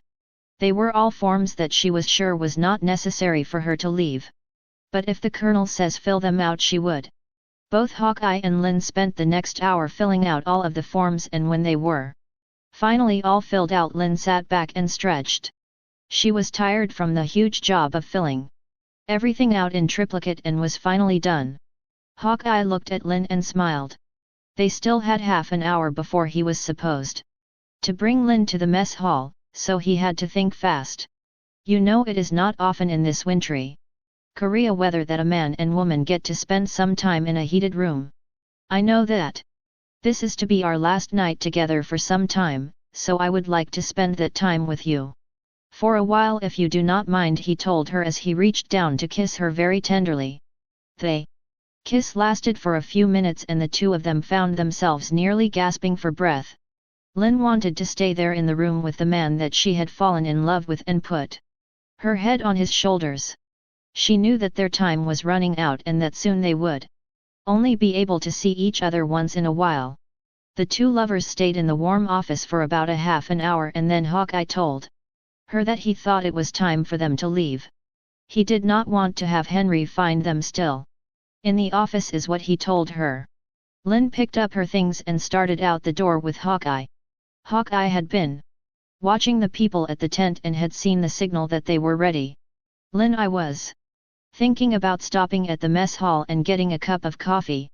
How about you?" he asked her. Lin thought for just a second and said, "That sounds good to me. But I do have to get back to my tent and pack my things. I do not want to do that, but the jeep will be there for me and I want to be ready when it comes," she told him, nearly in tears. "Well, come on to the mess hall, we can have a cup of coffee and enjoy one another's company for a few more minutes anyways," he told her. As Lin and Hawkeye walked into the mess hall, Lin had the surprise of her life. Without her noticing, the people of the 4077th had put a party on for her, because when she came in, the lights were off, and as she turned to say something to Hawkeye, everyone jumped up and turned on the lights and yelled surprise. She was surprised. It was the nicest thing that anyone had ever done for her, and she was highly honored. Everyone came over to Lin, including Colonel Blake, and offered their feelings about her. Everyone said that they were going to miss her, and she told them that she was going to miss them. She was telling the truth. For the first time in her life, she had really belonged to a group She had been part of it. There was a wonderful cake made for her and the food was actually hot like it should be and cold like it should be. Everyone from the unit including the man that she had saved after the fall from his roof. He was now just in a cast and was going to be going home the next day. His wife had made her a special meal and insisted that she take it. It was a great honor to be treated so nicely by so many people. That night it was almost like she was back at home. There were her friends, the band and the dancing. She danced with everyone who wanted to dance with her and was touched deeply. When Trapper John had asked her, "You have done wonders for my friend Hawkeye. He has been stuck here longer than me and has endured much loneliness. Trust me, I know all about it, and sometimes I have almost left because I want to see my wife and daughters, but he has been my one steady friend here and you have made him very happy," he told her sincerely. "Thank you, I will be coming back when I can and perhaps Hawkeye and I will continue with our special friendship. I truly hope so. I will miss you, too. You are a good doctor and have been a joy to work with," she told him with a smile. The last dance had been saved for Hawkeye. She danced close to him and he held her in his arms. They both knew that their time together was very short. The dance ended and it was time for Lin to say goodbye and tell everyone thank you. She even thanked the cook for the cake that he had baked. Surprisingly, the cake had been quite good. As the mess hall emptied and Hawkeye and Lin found themselves alone, Hawkeye turned to her and told her that he did not want for them to part. He had thought of asking her to marry him, but he was just not ready. It had been but 6 weeks and he would need how they would fare once they did not see each other every day. The walk back to her tent was slow and they kissed a very deep kiss, but at the end of it all, Hawkeye went to his tent and she went to hers. The next day was one of the saddest days in the life of the lady doctor known as Lin. She said goodbye to everyone and gave Hawkeye a special kiss, packed the jeep and was on her way to the same hospital she had been working at when she had come to cover for another doctor just a few weeks ago. Everyone that could came to wave her a goodbye and she was gone. There was an empty spot in Hawkeye's heart once more. But the MASH 4077th was to have their new surgeon that day and not 15 minutes after Lin had left, the chopper arrived with Major Charles Emerson Winchester III on it. He came to the MASH 4077th with his own baggage. As entered the tent of his fellow surgeons, a new era was to begin at the MASH 4077th.